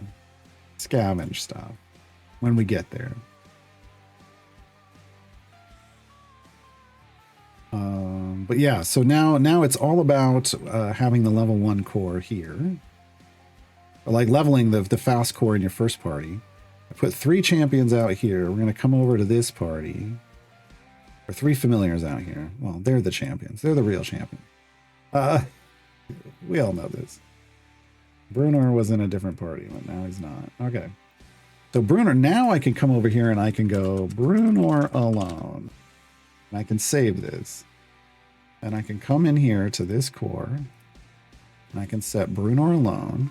I can set 50 enabled. And now Bruner, now it's gonna, we somehow we got up to 156. Oh, because our click damage actually went really high.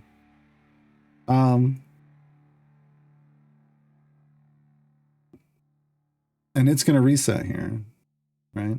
Motor and automation reset. Went back to area 1, right? Real quick. Now we go over here.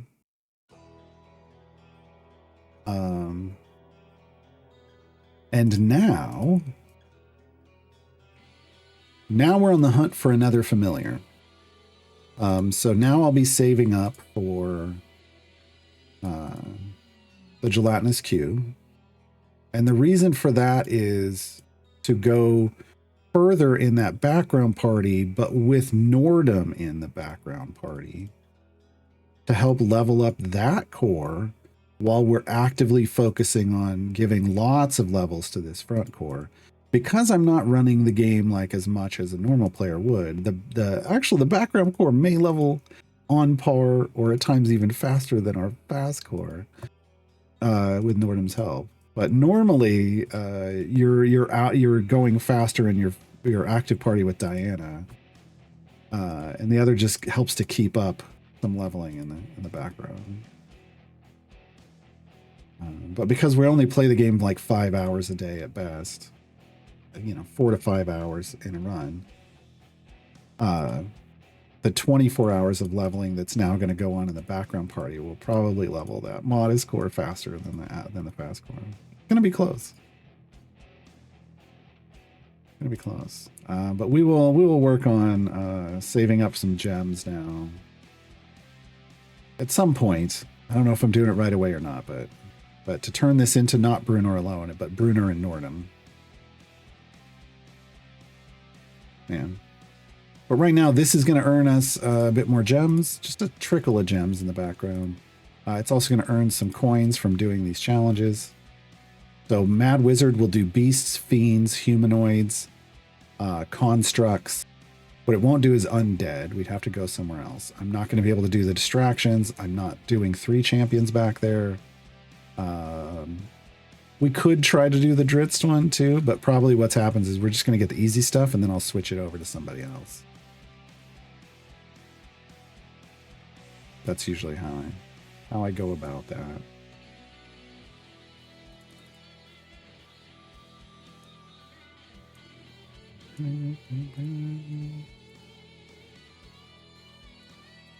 Day 14, we have 3 patrons, 2 Modron, 3 parties, 2 Modron cores.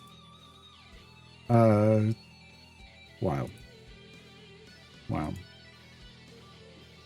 14 days in. 14 days of 4 to 5 hours a day of play. Wild.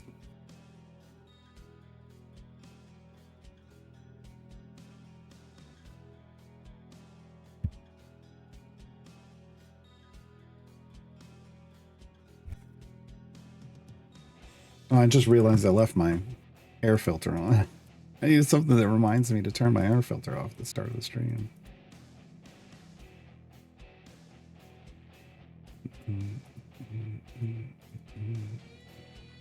Yeah, I mean, if you have super hard gelatinous cubes, I'm pretty sure those are just called ice cubes. Yeah.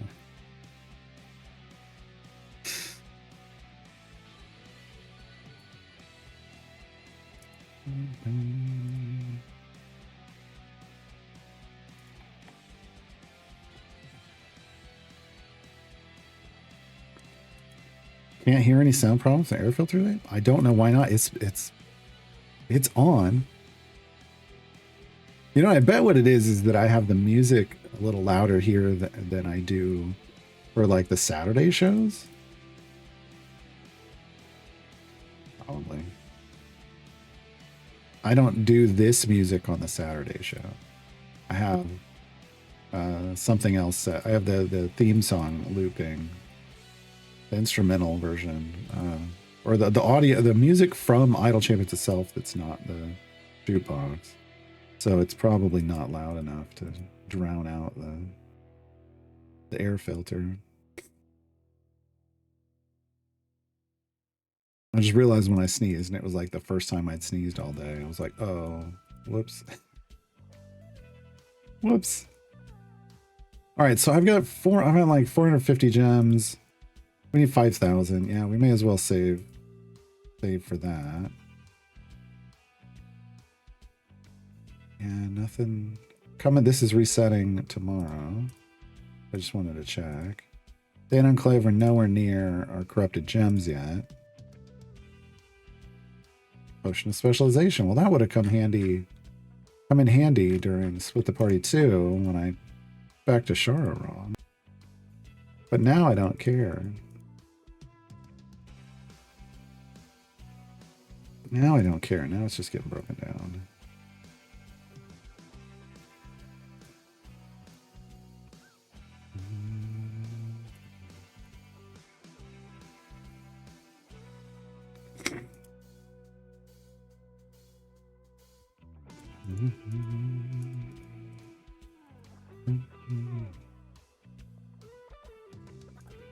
We'll get this one done, and then we'll do the last one tomorrow.